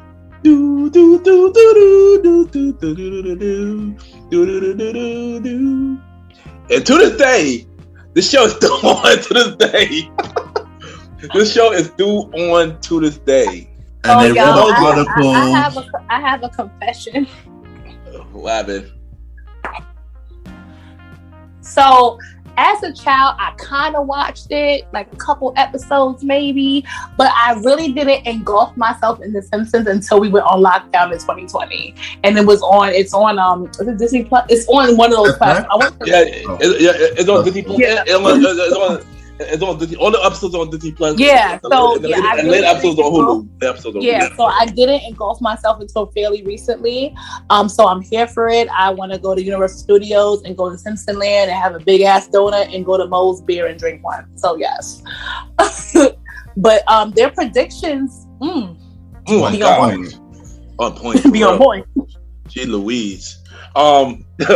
The Simpsons, I ain't gonna hold you. As a kid, I used to watch this as a kid. I had to sneak to watch it because my parents used to ban me to watch The Simpsons as a kid. I remember when they had the Treehouse of Horror and the family plotted a knife and they wanted to kill each other. my father and my parents were like, nope, you can't watch this no more. I was upset, yo. I was upset as a kid until I got a little older. I guess in like probably when I got to junior high school, I thought I watched it again, and yeah, and I've been a fan ever since, you know. And even to that, I do watch The Simpsons. You know, I love Homer's my favorite character. Homer's my favorite character. I ain't gonna hold you. Homer, I mean, Bart is my second, but Homer is hilarious, yo. Homer is hilarious, yo. I'm not gonna hold you. So, yeah, that's all I gotta say about The Simpsons, yo. What about you, Roddy? I like The Simpsons, but like the new ones is too watered down to me now. I'm not gonna hold you. That's how I feel about it. No, I'm not gonna hold you. Present day Simpsons. I'm not gonna hold you. It's funny that, you know, the show been on for many years, and I know people is like how Simpsons seem like they got a reboot even now, and I believe it because if you think about it, the show has not been the same now. Like how the original version from the 80s to the 90s, I believe from the creative change. Yeah, the creative character, the creative backstage change. Yeah, yeah, basically. I was saying that the creativity in the 90s and the 80s even was so fresh. Like yeah, exactly. It was so much more they did, and so much more like now that I don't know. It's like I know. It's probably like they're doing it, but they're not putting in all the effort. That's all I can say about that. And the crazy thing is, the creative, he's like, yo, he never gonna end The Simpsons. He said like this show could go on forever. Like I don't know how, but he said it was gonna be some kind of type of creative current events for the show. And that's true. I think it is. It is, but I agree with you, right? It is kind of watered down now. In the later seasons, I agree with that. You know, because I kind of feel like, and I know that this is probably off topic, but this, like for me, okay, like I can watch a couple episodes of The Simpsons. Yeah. However, I can sit for hours and yes, judge me, and watch South Park until I'm blue in the face. But it still has the pop for me. Like, granted, like the graphics were not horrible. It wasn't, you know, when they were first starting out, but yeah, like I can watch South Park straight out, and they're current. Like they have, like I don't know if The Simpsons like had anything about like the pandemic and stuff, but South Park they made sure to stay current with what was going on. You know, they talked about like when people were obsessed with when Apple first came out, and they just knew it. They go out the window, and I'm here for it. But like The Simpsons is like, all right, is Maggie going to stop ever stuck in a pacifier? Can she at least start to walk or something? Like, what is happening? Yeah, I mean, at least South Park they grew up. At least South Park they actually grew up for like a while and not just like one episode.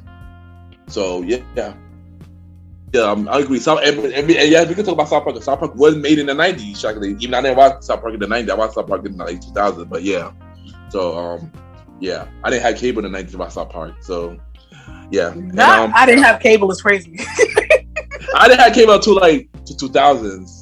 Okay. Actually, okay. So, but I feel like watching South Park was like after dark. Like it always was on Comedy Central, and you had to like sleep to watch it because there was no way my mother was gonna be okay with me watching that. Me either. No, absolutely not. Really too raunchy.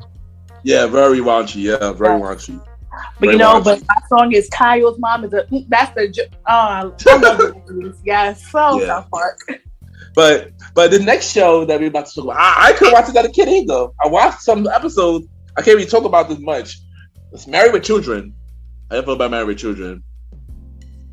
So I started watching it more like when I got older, when, you know, it comes on like 3:00 in the morning and you was up. Of course, yeah. That's when I started watching it, you know, but you know, poor Al, the salesman selling shoes.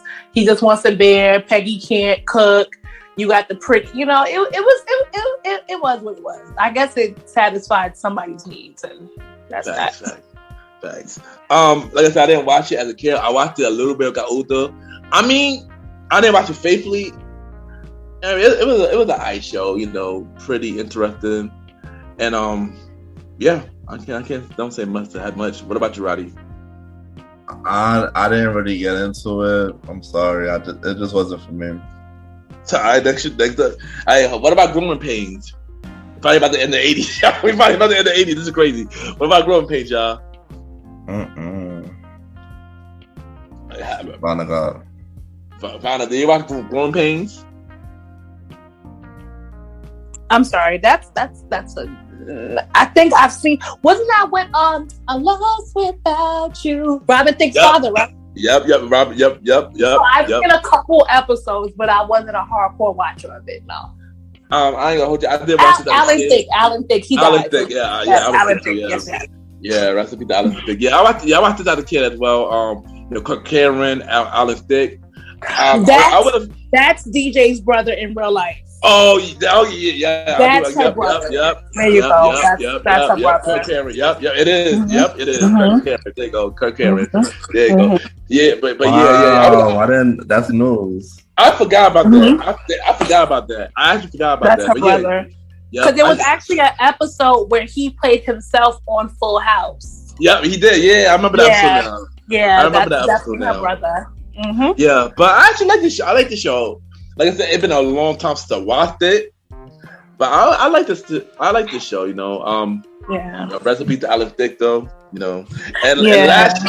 And last show from the 80s, but I didn't know this. I thought the show was from the 90s. Seinfeld.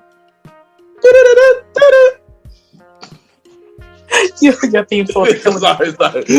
I've seen a couple episodes of Seinfeld. Again, when I was younger, no. As I got older and I was able to like be up or sneak being up and watch things on TV, I watch it. If it comes on now, I watch it and stuff and things. And there's certain references that I do remember, but it wasn't like my go-to.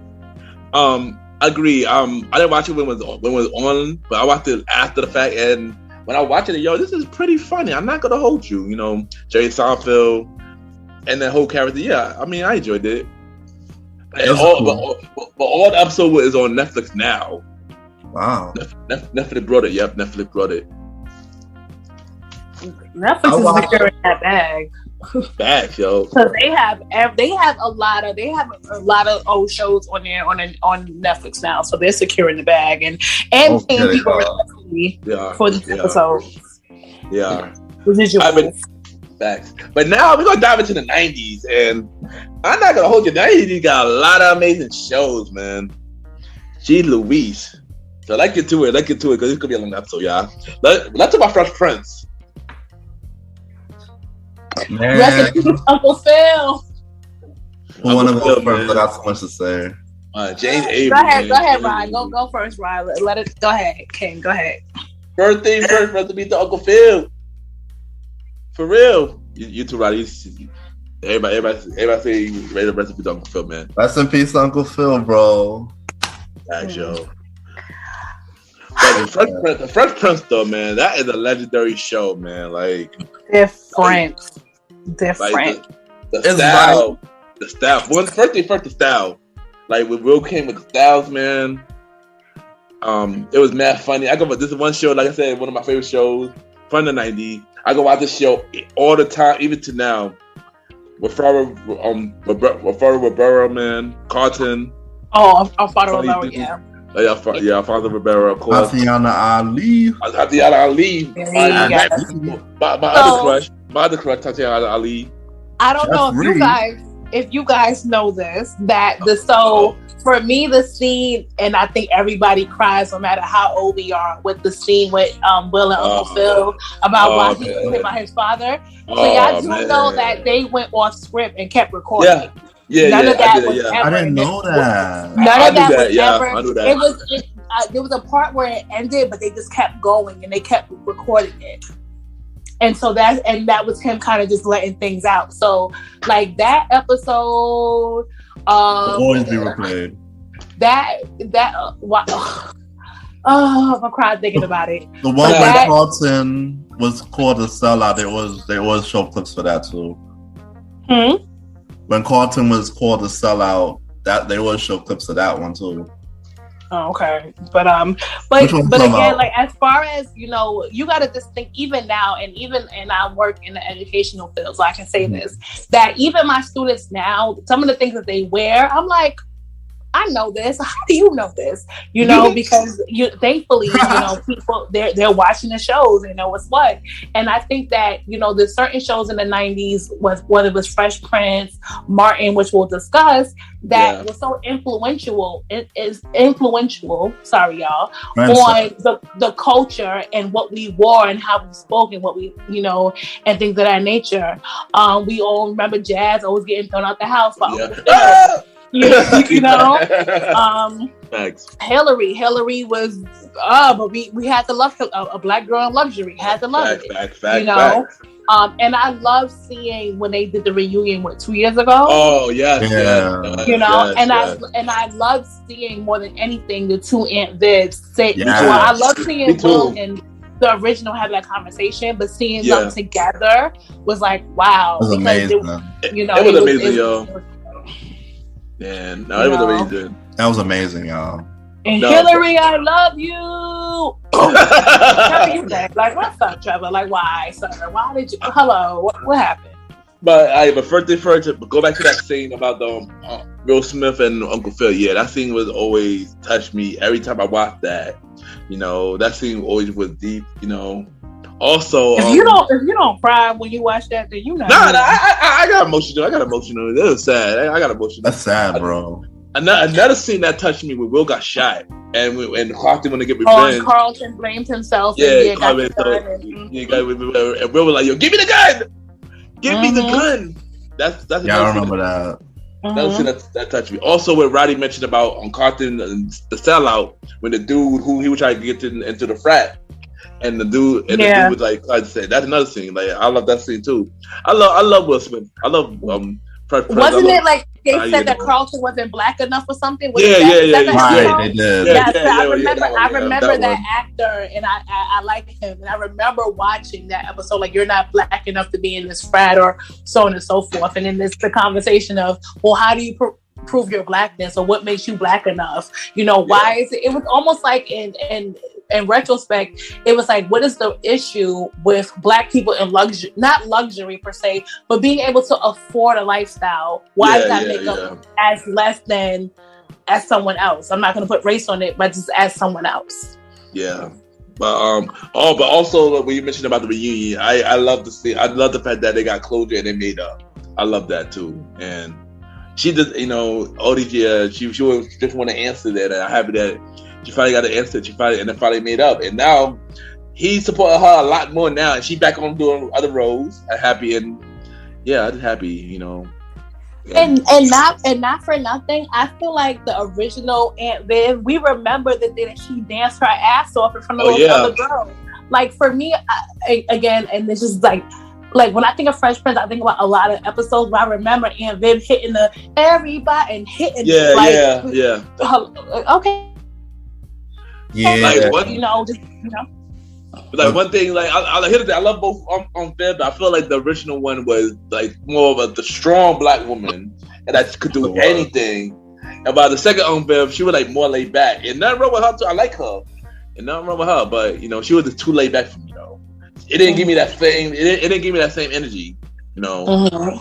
But and I think that the fact that even though we're showing again like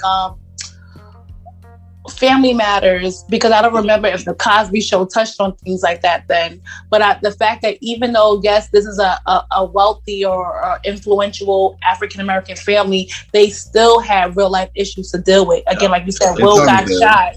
There was an episode, I think Carlton and Will got arrested together. Oh yeah, there were things that they were able to still have those conversations about, or even the fact that Will was he was raised in West Philadelphia in the hood, and now he has to move because whatever reasons, and then seeing the dynamic and it's funny between Aunt Viv and her sisters, which reminds me of my mom and her sisters. Like, there was so many things that were so relatable to that.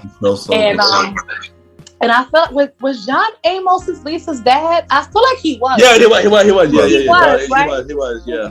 Yeah. So and they also had people on there. They also, definitely did what needed to be done for the culture.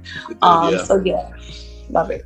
Damn, Vanna, you took everything I wanted to say. There you go. I don't say that now. I'm sorry. There you go. Now, what about Jeffrey? we got shout. Oh yeah, we got shout out to homie Jeffrey too. Jeffrey was funny, yo. Jeffrey and his jokes. They call him. Master Will. Master Will. Yeah, Master Will. The Compton.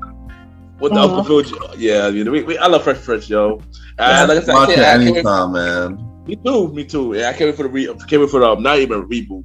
Bel Air. I don't even know what to call it, but I can't wait for that shit. It's not a reboot. I would just call it a recall or something. Recreation. Yeah, not a reboot. Something. Yeah. Adaptation. Yeah. So next we're gonna talk about. I'm gonna switch up the list a little bit. Next we're gonna talk about another funny show in the 90s. Another funny show. We're gonna talk about Martin. So we on the culture. Let's talk about Martin. Forever, Shanae. It's like a dream. Kid, I'm holding you close, keeping you warm. Well, first thing first, Martin was creative, son. Especially with all the characters. I ain't gonna hold you, even though Steve did it too, because I get Steve's prop. I felt like Martin, though, it was more of a comedian standpoint. He was a comedian. Wasn't he an executive producer also? Yeah, he was.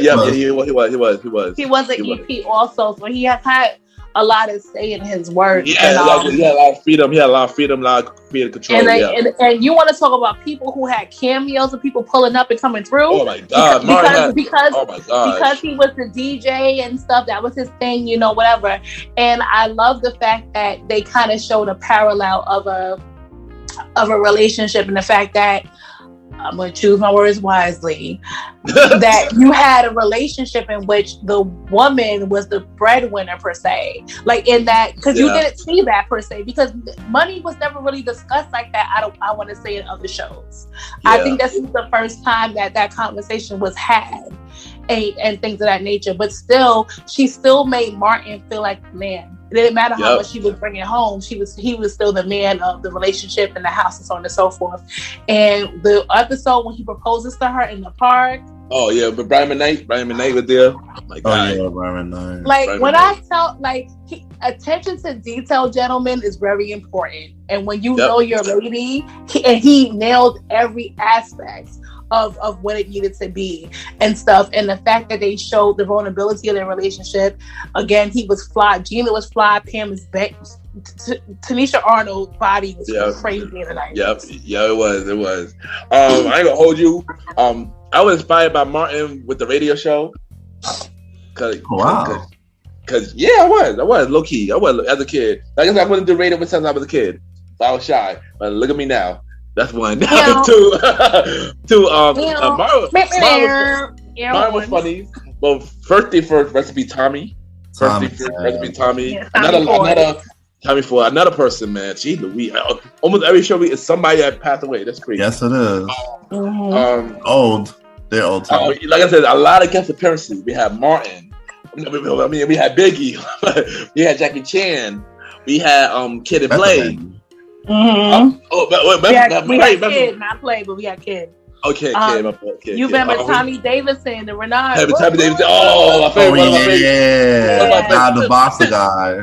And then we can't forget one of my favorite characters too. And you can't forget when you go to the nail salon, always make sure you go to on work on Myra's feet.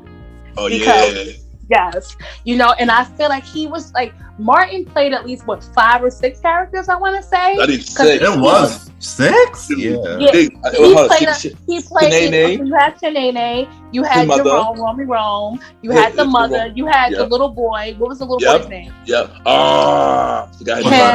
Then you had the not the ninja man, but the karate man. Karate man 5. I forgot his name. I'm sorry, y'all. So he played the cop. The cop got real. Cop too, right? Yes. And one more person, he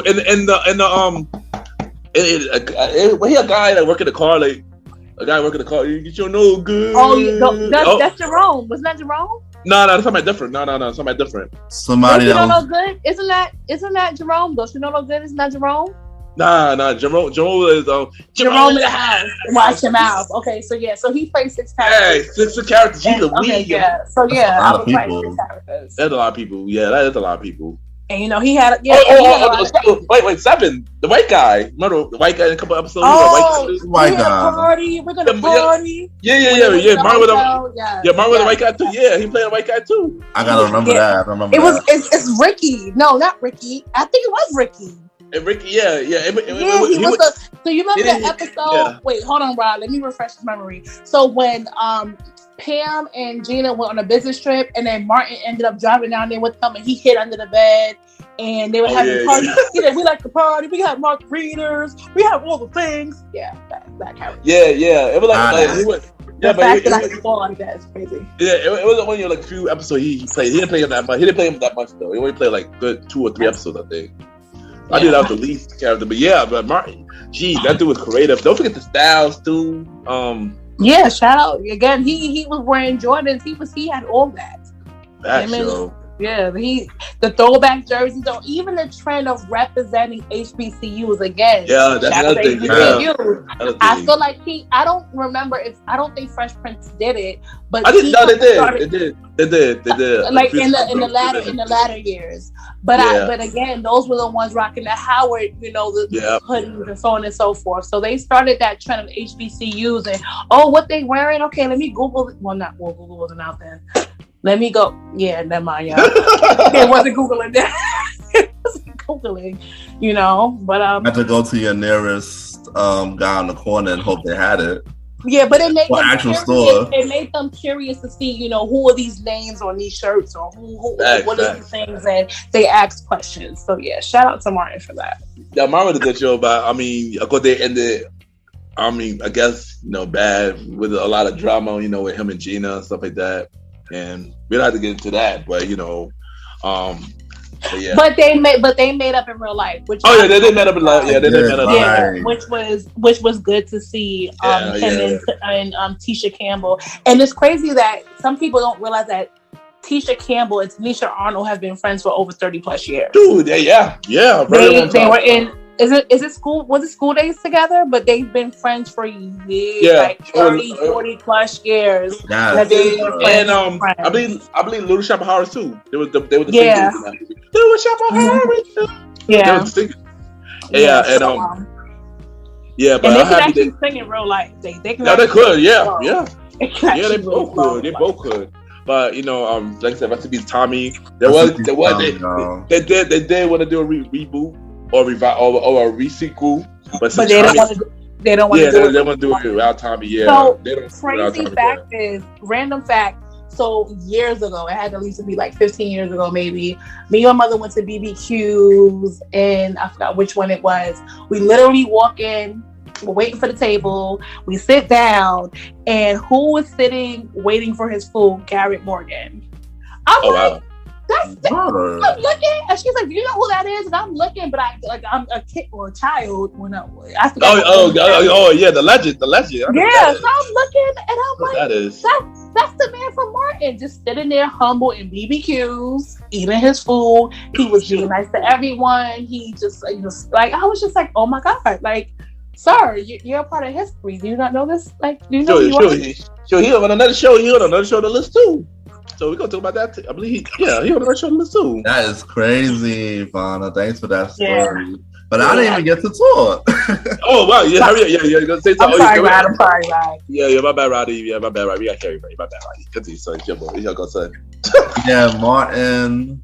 It was a crazy show. I was still watching, like, even now. That I have my couple of episodes. They had a lot of cameos. They had Tyrese when he was singing on there. Oh yeah, right. I remember that. Yeah. What else they had? I remember they had Snoop on there and Biggie, of course. Yeah. Cole and Big Shirley and Cole with the other girl later. Thank you so much, Mr. Cooker. Shanice, they used to cook together. Yeah. Thank you, Roddy. Thank you for mentioning Coco. We didn't mention nothing about Cole. Thank you that you mentioned Cole. That's what I was saying. What happened to Cole, man? Yeah, I was about to mention Cole, but thank you for mentioning him. What was your favorite favorite Martin episodes or top 20. Roddy, that's not fair. You can't That's not do fair. that. I can't think. I gotta say one. The proposal, the wedding, and one more, and this is one more. It's three. I know the proposal, the wedding, and there's one more. You gotta pick two, man. Okay. Fine. Go ahead, Ken. And I only any episode the mother was in because Martin, who played the mother, always was hilarious, son. No matter what, like any scene where Martin played the mother, like yeah. All right, cool. Yeah. What about you, Vanna? I got one more fun fact after you're done. So you said the proposal, so I'm not gonna pick that one. I am gonna pick Chilligan's Island. Oh yeah. Yes. And I gotta love. Is it Forever Shanae or when she had the tickets for the game, for the Bulls game? Ooh, that's a good one though. Oh yeah, that's funny one. I'm gonna split them in half and put them. Yeah, I love that one. But Chilligan's Island is definitely an epic episode for Martin. It was. Roddy, what about you, yo? The one where Martin had the game, had everybody come to the house, and he had hosted the game to watch the game. I think. Crazy one. The game was a fight. I remember the fight. It was a fight. And then Pam and Shanae got into it in the hallway, and she got locked out. Not only them, I think Tommy and Cole, because some girl that was talking to or something like that, and it was a whole bunch of stuff. That was the episode of the fight. So Cole brought the girl in. They were kind of talking, and then somebody walked in on Tommy making out with the girl in the bed, and they about to fight in the back. And because Martin missed half the fight, he was like, "Who's taking the bets? We about to go." Yes.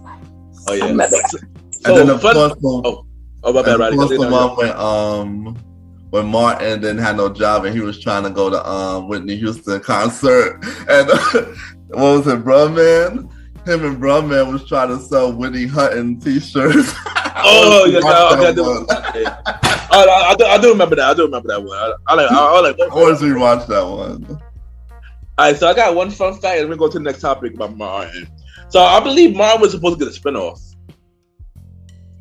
I say this because if you remember the episode where Pam had the record label episode, I think that she would supposed to get a spinoff with her working in a record label, but I don't think it never got picked up though. I believe that because that was the only episode that didn't have anybody in it. Yeah, that was. Mm-hmm. I believe that was the backdoor pilot, but I think it didn't get picked up though. Mm-hmm. So I just wanted to mention that, you know. Mm-hmm. And homegirl from Blossom was in it. The girl that used to speak really fast. Oh, she was the assistant. Yep. Mm-hmm. Yep. And you know what's funny? Let's talk about Blossom. Let's talk about Blossom. Have y'all watched Blossom? Can I say one thing? Yeah. Whoa. That's it. Don't do after that. That's it. That's what I want to say. I ain't gonna hold you. Blossom was a cool show. Like I said, it had the girl from of course the Big Bang Theory, who also the host of Jeopardy now, doing big things. Also, we got Stevie from Parker's in it when she was younger. She always used to talk fast. Of course, we got Joey Lawrence, of course. Whoa! That's probably Stevie's first role, right? Was probably no, it wasn't. It wasn't his first role. I think he had another role. He did commercial. It probably was his first TV role though. Probably her first TV. Okay, go on. Yeah, but I used to watch this a lot. I remember this used to come after Fresh Prince in NBC, and then it was a cool show. It took about issues as well. It was like, I gotta watch it again to refresh my memory a lot more. But I enjoyed Blossom when it was on TV. Kind of underrated, honestly. You know what I actually remember, and I honestly don't remember a lot of episodes, so I apologize. But I remember her wearing that damn bucket hat because I used to love. Oh yeah. And then they used to have like back in the 90s. I remember like the floral jumpsuits, the floral shit. Yeah, that was a Blossom stage for me. Yeah, shout outs to that. Shout outs to Blossom. But yeah, it was. All right, so I'll switch my list a little bit because since you mentioned Blossom, I wanted to switch it up. So I'm gonna go back a little bit. Let's talk about Boy Meets World. This is Boy Meets World. Oh wow, Boy Meets World. Yeah, I feel about Boy Meets World. This is Boy Meets World. Boy Meets World, man. I was a big fan of Boy Meets World. I give that show a 9 out of 10 for sure. Oh nah, I was a big fan of that show too. Actually, yo, I was a big fan of that show too. You will see me glued to freaking TGIF every freaking Friday for that show. TGIF. Yep. After Family Matters. After Family Matters. Going to lie. Of course, I love Mr. Feeney. I loved Feeney. Mr. Feeney. Sorry. It was crazy because the earlier versions with Minkus, I didn't have a feel for it too much. I watch it now, I'm like, but the later versions, I was more in love with the when they didn't have Minkus. So I agree with you. I don't know. It's I know and then of course the storylines with Eric and Sean's storylines was really good. Topanga, who else was in there? The sister and the parents, and of course, it was just a great show, man. I have nothing good to say about it. I'm glad that I was so in love with it that I definitely watched Girl Meets World because of it. So yeah. I mean, I'm not gonna hold you. Boy Meets World was one of my favorite shows. I used to watch it every Friday night, right after Family Matters. You miss it, right? Yeah, I never missed it. Yeah, exactly. I agree with you. I love the show as a whole, but I didn't care for the earlier seasons, especially now. I only watched season 4 and beyond, basically when they got older. When they were actually season 3 when they go to high school, and then when I started watching it a lot more. I had another 90 crush. Topanga was another 90 crush that I had. And I feel bad. We didn't mention Michelle Thomas, Myra, Family Matters. That was another one, but but to be Michelle Thomas. But yeah, back to Boy Meets World. But yeah, like I said earlier, that even though Steve Urkel didn't didn't come in Boy Meets World, they mentioned Steve Urkel on Boy Meets World before, which is weird. But I enjoyed Boy Meets World, yo. I love that show, man, and it helped me, become a man in a sort of sense. Boy Meets World, yeah. What about you, Vanna? I feel like I'm about to get on serious and stuff. I feel like I love Boy Meets World, but I also, in retrospect now, and especially with the work that I do now, I appreciate a Mr. Feeney because Mr. Feeney saw his students when they didn't see themselves. I agree. He didn't look at color. He didn't look at anything. He saw them for who they were. And I think that everyone deserves a Mr. Feeney in their life. So I think that's why I'm so transparent in the work that I do now with my students. So that was important. I loved the aspect of, because Sean was he just was all over the place and whatever. Yeah. But Corey, right? Yes. Yeah, his family always made Sean know that he's family. It doesn't matter if you're not our whatever. They were always that. And I love that. The aspect of just I was here for it, but I was definitely here for Mr. Feeney, and certain things that he said or that he did, or didn't he live right next door to them? Yep, he did. Yep. He did. So it was very too close to home, which I can understand too, working in the education field, but when they see you in the classroom and outside the classroom and you're able to see them and speak to them, that makes a big impact. So I was definitely here for the lessons that Mr. Feeney gave, and when everyone went to college, and then they brought in Angela, because before then, excuse me, I don't remember. And I'm not bringing it back to race, y'all, but I just don't remember seeing a predominant African-American woman on that cast. That's true, yeah. Angela came in unapologetic. She came in, I feel like her hair was natural. She just came in just being her, and so I was definitely here for it. So it was good run. Yeah, also, shout out to Mr. Feeney, William Daniels' his name. Yo, legend right there, man. I did have that Mr. Feeney in real life though too, so I ain't gonna hold you. So it did. So yeah, I love Mr. Feeney. He's Keep in good health, Mr. Feeney. We like having you around. Facts, yo, legend right there. It's definitely important. So yeah, I think in a weird way, he's kind of shaped me to how to deal with my students. Not in a weird way, but in a way like when I speak to them or things are happening and how I look at them and how I approach them, it's seeing them for, the bodies and human beings that they are, and not just as, oh, you're a teenager, you're just acting up. It's that. So shout out to my kids. Shout out to my students. I love y'all. Nice. I love you, bro. I mean, I didn't wish Growing Up wasn't so cheesy, man. That's it.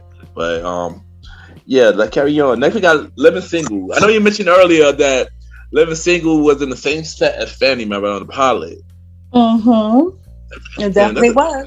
I'll send you the picture on the side so you can definitely see it, because I had to double check it. Yeah, I'll send it to both of y'all. I'll send it to y'all on the gram. Nice. But yeah, it was definitely the same set. I absolutely obsess, love, here for Living Single, because I feel like it just, even now, I can watch it now and it still sits with me.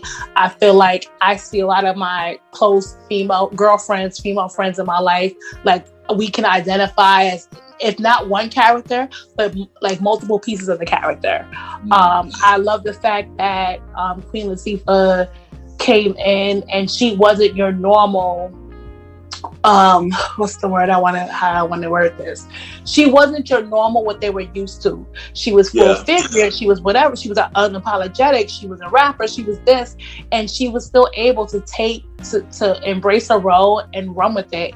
And one of the reasons why I think I also became a communications major and things and what I do now was because of people like women like her and seeing her in that role. I love the regimes of the world because Black girl luxury exists. I'm here for it. So I can watch it. I might watch it after this, and just I love it. I loved it. I'm so here for it. No wrong in my book.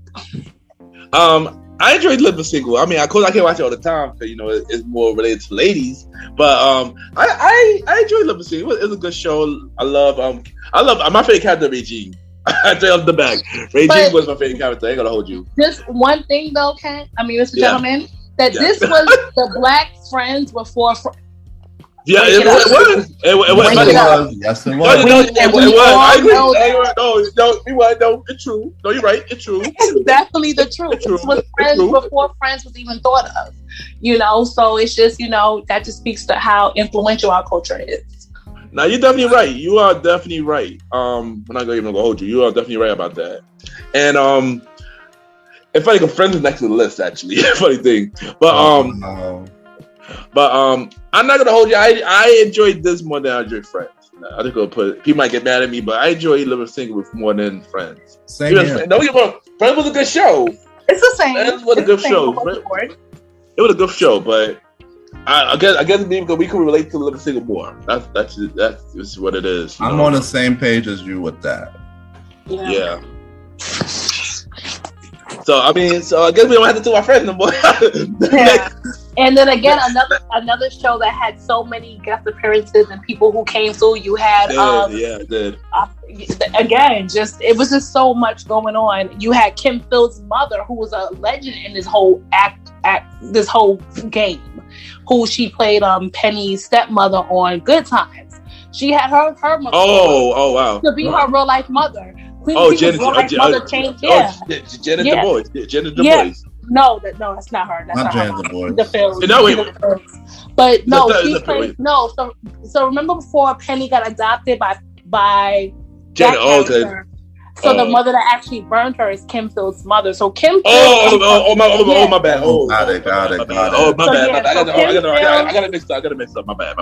So yeah, Kim Phil's comes from a line of actresses. So she had her mom come. Queen Latifah, her mom was there. You had.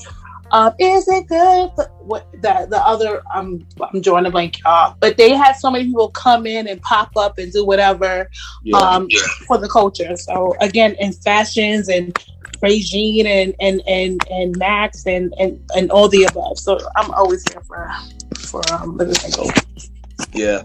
Let me tell you what the dope show, man. I ain't gonna hold you. I heard Queen Latifah would do a week rule to Living Single. That sounds so weird. I ain't gonna hold you. You should do a week rule. I don't know how I feel about that because I will honestly say once Sinclair and Overton married and got married and moved, and they brought in the other two neighbors, I wasn't, and Kyle moved away. Yeah. The last season, I wasn't here for it. Yeah, I didn't really watch the last season like that. I'm not gonna hold you. Yeah, I agree. Yeah, I wasn't here for it. So next show we got how y'all feel about Home Improvement? Oh. Wasn't it guys? It wasn't guys. Huh? Jonathan Taylor Thomas. Mm-hmm. Simba. He was Simba, right? Was he Simba? Was it him? One of them was Simba. I can't remember which one. One of the brothers was Simba's. But played Simba in Lion King. I don't probably the voice, but Jason Weaver sung everything. Yeah. I was the voice of Simba. Yeah. It was cool, like Tool Time, and they had the neighbor with the eyes. You never saw. That was on stage first. It was cool, but I don't feel like it doesn't sit with me. Like, oh my God, yes, I gotta watch Home Improvement. It's not that. Nah, me either. I only watch it because I like Tim Allen. And I like when the brothers was in it, but I didn't watch it like that though. Like, I'm the same way, bro. I didn't really watch it faithfully, but I do like when Taylor Allen do yeah. I'm not gonna hold you. But if I was watching something and Home Improvement came on, I may just watch through it.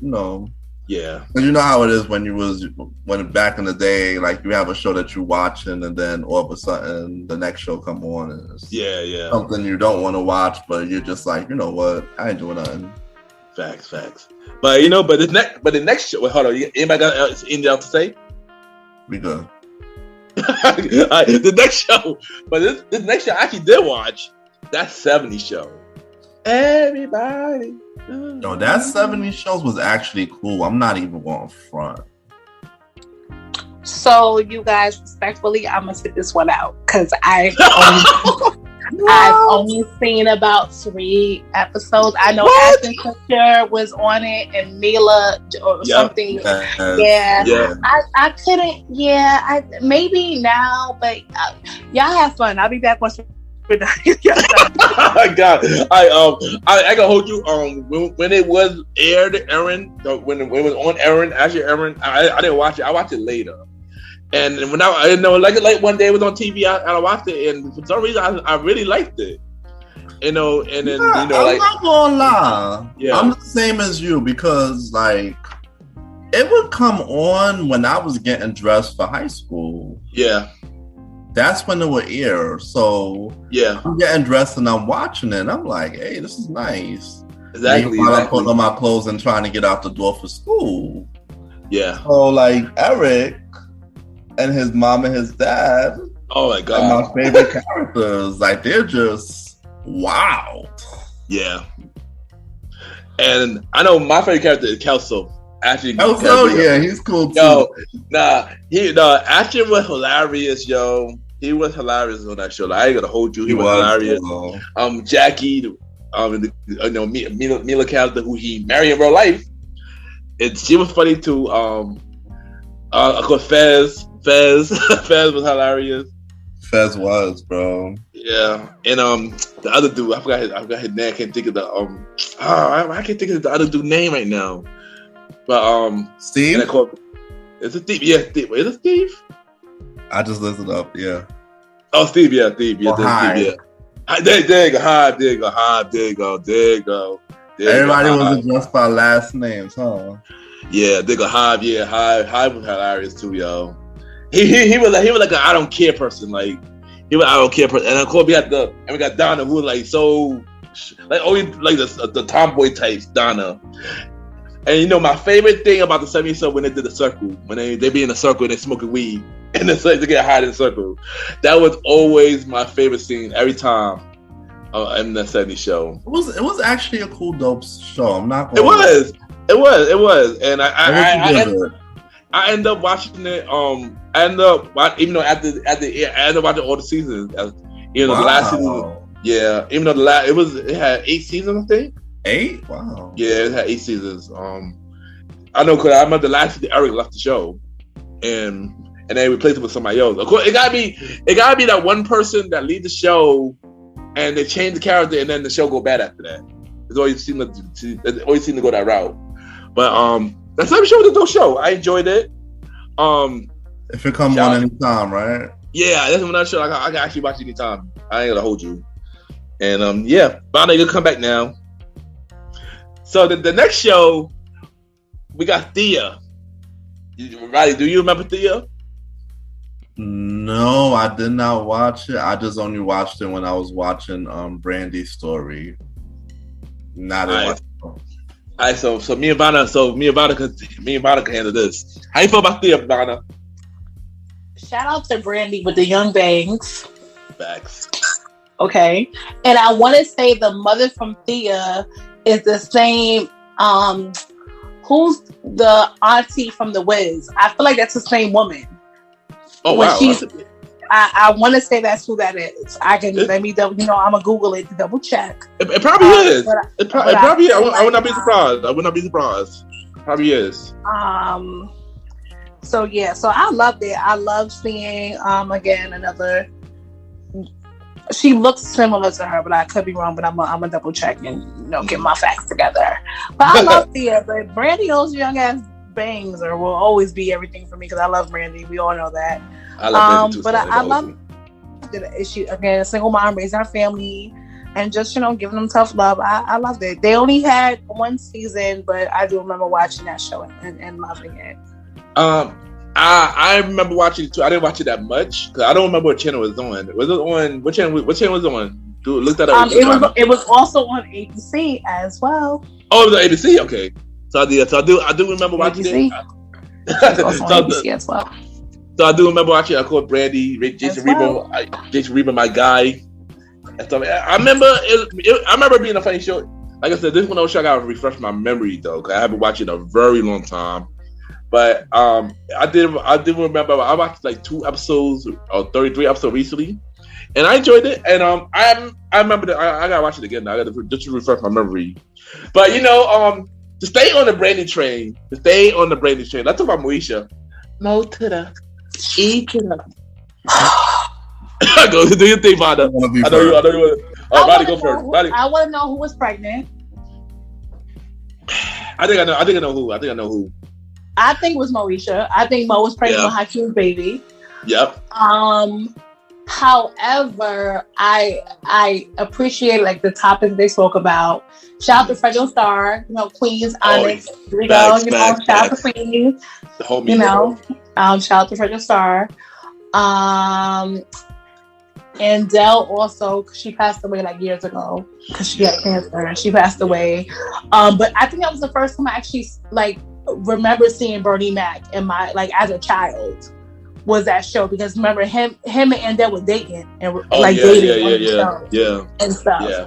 I love the way that they incorporated a blended family and had the uncomfortable conversations about Moesha and the son. Well, was the son Dee's child? Wait, I don't remember. Lord Jesus. So I love the fact that they kind of focused on or kind of spoke about Moesha and Dee kind of learning how to coexist as far as a daughter and a step parent. So I love that. I was here for her 2 best friends, the 2 of them, Kim and Nisi. Yes. Yeah. And I also feel like that was the first time that I remember seeing Monique, because that's when they introduced her, was also on Moesha. Yeah, yeah. Oh, yeah, they did. Yeah. It was the backdoor. Yeah, when Monique came in, it was the backdoor pilot to Pocket. Look at the Pocket too. And then I remember seeing Kobe on there. I remember the episode that they did, and then 112 was on it. So it was so many things that Moesha did, and again, she went from that to do a Cinderella, and as a child, Brandy is everything for me as a child. So I had the Brandy doll, I had all the above. So I love Moesha. I was here for it. I like the fact that she made sure that her brother could eat Ray J, and that he was the extra child from an extramarital affair, which is crazy. Yeah, we don't talk about that. Oof, You know, but I also felt that it was real. It was like stuff that's happening. Yeah. You know, stuff that was really going down. And I ain't gonna hold you. I enjoy Moesha. You know, like I said, I'm a Brady fan too. Moesha was definitely one of my favorite shows in the '90s as well. I can watch that all the time. Honestly. Yeah, there was a lot of cameos on that show as well. Like you mentioned, Kobe. You mentioned Womia was on there. You know, Q, you know, Fred Star, and many more. And I enjoyed Moesha. You know, like I said, I must say how it ended.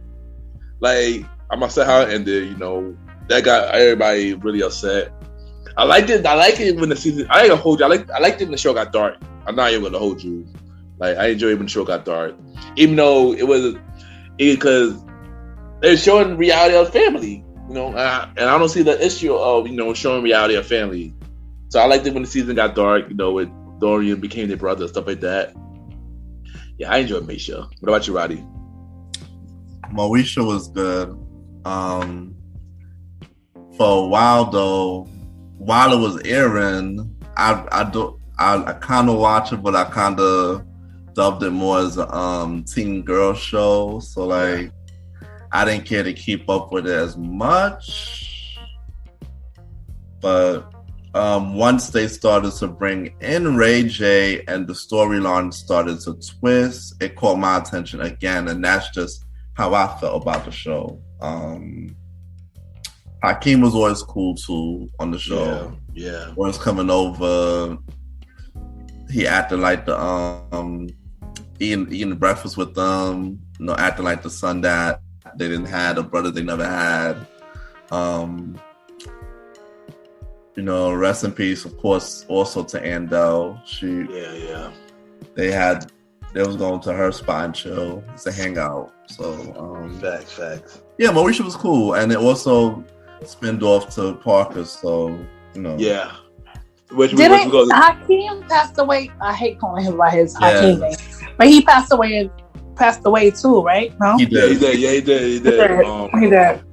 Trying to remember how. I think he had a car accident, I believe. Yeah, I feel like him and like Merle Santana, that was the Steve Harvey show. They kind of similar. Yeah. But like I said, I enjoyed my show. Let's talk about Parkers. Hey, this is a long episode, y'all. Let's talk about Parkers. This is we get into it. Thanks, yo. We're gonna run it up a little bit quicker, but let's talk about Parkers real quick. In the Parkers. I like the formula of the Parkers. Oh, you wanna go with me? No, go ahead, King. Alright. I like the formula of the Parkers. It was cool. Like, no, it was actually funny though. Like, what drew me was the comedy. You know, Kim was acting all dumb, and you had Monique, and you had Professor Ogilvy and T, and they had their singing group. Yeah, Freestyle Unity. It was good that they was rapping and singing and stuff. You know, that I enjoyed that part the most. You know, that they was doing their singing stuff, and they had some really dope music. Freestyle Unity, yeah. So, you know me, I'm always a fan of shows where they bring live performances and the actual music that the people make are actually really, you know, relatable and I can sing along to. Yeah, so, I agree. I think Tommy was in there as the father for Kim. Oh yeah, for Kim. Yeah, he was. And then it was crazy, the storyline with Professor Ogilvy wanting to confess his love to Nikki Parker when the other guy when she about to get married. Yeah, word. And I think Kim went with the guy Darrell to Vegas and got married, or they stopped it, or no? I did stop. Yeah, I did. Yeah. They stopped it. Yeah, they stopped it. So yeah, The Parkers is a good watch. I'll still watch it anytime it comes on. That's all I got for it. For me, The Parkers, I like The Parkers. It's not my favorite show to watch. But I did enjoy it. Like I said, I enjoyed Kim being dumb. I enjoyed it. I enjoyed the Freestyle Unity Part 2. It wasn't my favorite show like how I like Moesha, but I did enjoy Pocket though. Vanna, what about you, Vanna? I feel like I'm about to be all serious. Like, I'm like, oh, wow. Here I go. So I kind of feel like, in the sense of Parker's, again, just like a living single, you know, you have a female or women, both counts as foreign, who are not your typical mainstream females that you would go after, plus size or whatever you want to call it. So let's, you know, plus size, full figure, whatever the case may be. Yeah. And so it's nice to see shows that were mindful of body representation.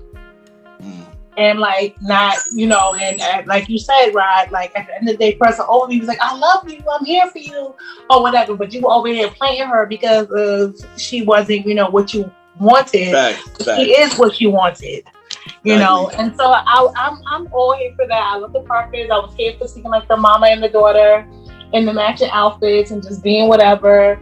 So I loved it, but I also love the fact that they were mindful of representation as far as body types, body sizes, and, you know, all that other stuff. So I was here for it. I agree, yeah. So that's dope, that's dope. Next we got In the House. How y'all feel about In the House? I would like to say that Queens gets the money. Oh boy. Shout out to Ladies Love Cool J. So I loved it. I was here for it. Again, Debbie Allen is yes, Debbie Allen, yes, is an icon. She is amazing, and I love what she curated with that show. I love the fact that she, again, single mom. You hire someone to assist you in your house. Happens to be a black man. Again, portraying a black male in another light, which we're not used to seeing. We're not used to seeing a black male being, you know, helping around the house. We weren't used to that at that time. So I love how they did that. I love the fact that LL was able to curate and take his career to another level, being on a sitcom and talking about those uncomfortable things and so on and so forth. So I was here for it. I loved In the House. I was here for it. I enjoy In the House. You know, like it's the first season that had Debbie Allen on the show, and then later they brought in Kim Wayne, you know, the Wayne brothers' sister, and then her father Rivera joined the show, and I enjoyed it. You know, it went downhill in the last season though, when they don't know where to place the channel. Because first it was on NBC, then they moved to UPN, and they stayed UPN for like good 3 seasons, and then they went back to NBC. During the last season, when it only had 5 episodes, and you come on at freaking 1 o'clock in the morning, and it was only just LL Cool J and my father Roberto at the only 2 cast left on the last season. I'm like, dang, I feel bad for that show. Yo, I ain't gonna hold you. Like, it was bad for that show. It was a downfall. Like, the show could have had more success if these events didn't happen the way they did. I believe it could have been more successful, but it is what it is. It happens. I agree. I mean, it didn't stop LO. He went on to do other things. I mean, of course. But I mean, I enjoy it. I enjoy it In the House, but I didn't wish that, you know, the way they ended, they had to end the way it did, you know, and then the way they switched the channel, they had to put the show at 1 o'clock in the morning or 12 o'clock at night. I remember they put it late, where at a time slot where nobody would watch it. Like NBC dumbness, yo. NBC dumbness, man. I swear. We should not support NBC, yo. I swear, yo. NBC be bugging, yo. They about to bring out a whole bunch of stuff. NBC, man. I swear, man. Like karaoke. I'm gonna get set to talk about this. Next show we got Sister. How you feel about Sister? Go Home Roger. Fact, Mark Houston, my guy. What about you, Vanna? Oh, my bad, Roddy. Continue. Yeah, you know, the only part I really looked forward to was the Go Home Roger because it was two twins. That was my thing, you know. Of course, Ray was the man too, and then Roger, because he also, and then it was crazy seeing how like Lisa and Ray could live together and not like co-parent and stuff. It was different. It was. Originally, Sister was originally on, I believe, ABC. Really? Yeah, it was. I didn't even know that either until I looked it up. And then they moved it to WB, like later. I put it on WB though. Yeah, but it was on ABC first. I guess the pilot was on ABC, and then they moved it to WB through the whole run. I ain't gonna hold you. I enjoyed Sister. It was a good show. Of course, I enjoyed Marky Houston Part 2 where he was Roger. Actually, shockingly, one of my favorite characters. Actually, I even like the later season though when they brought the two dudes. I forgot their name. I can't think of their name right now. But I enjoyed Sister. What about you? It was Tyreek and I want to say Jordan. Jordan. Yeah, Tyreek and Jordan. Yeah, Tyreek and Jordan. Yeah, Jordan.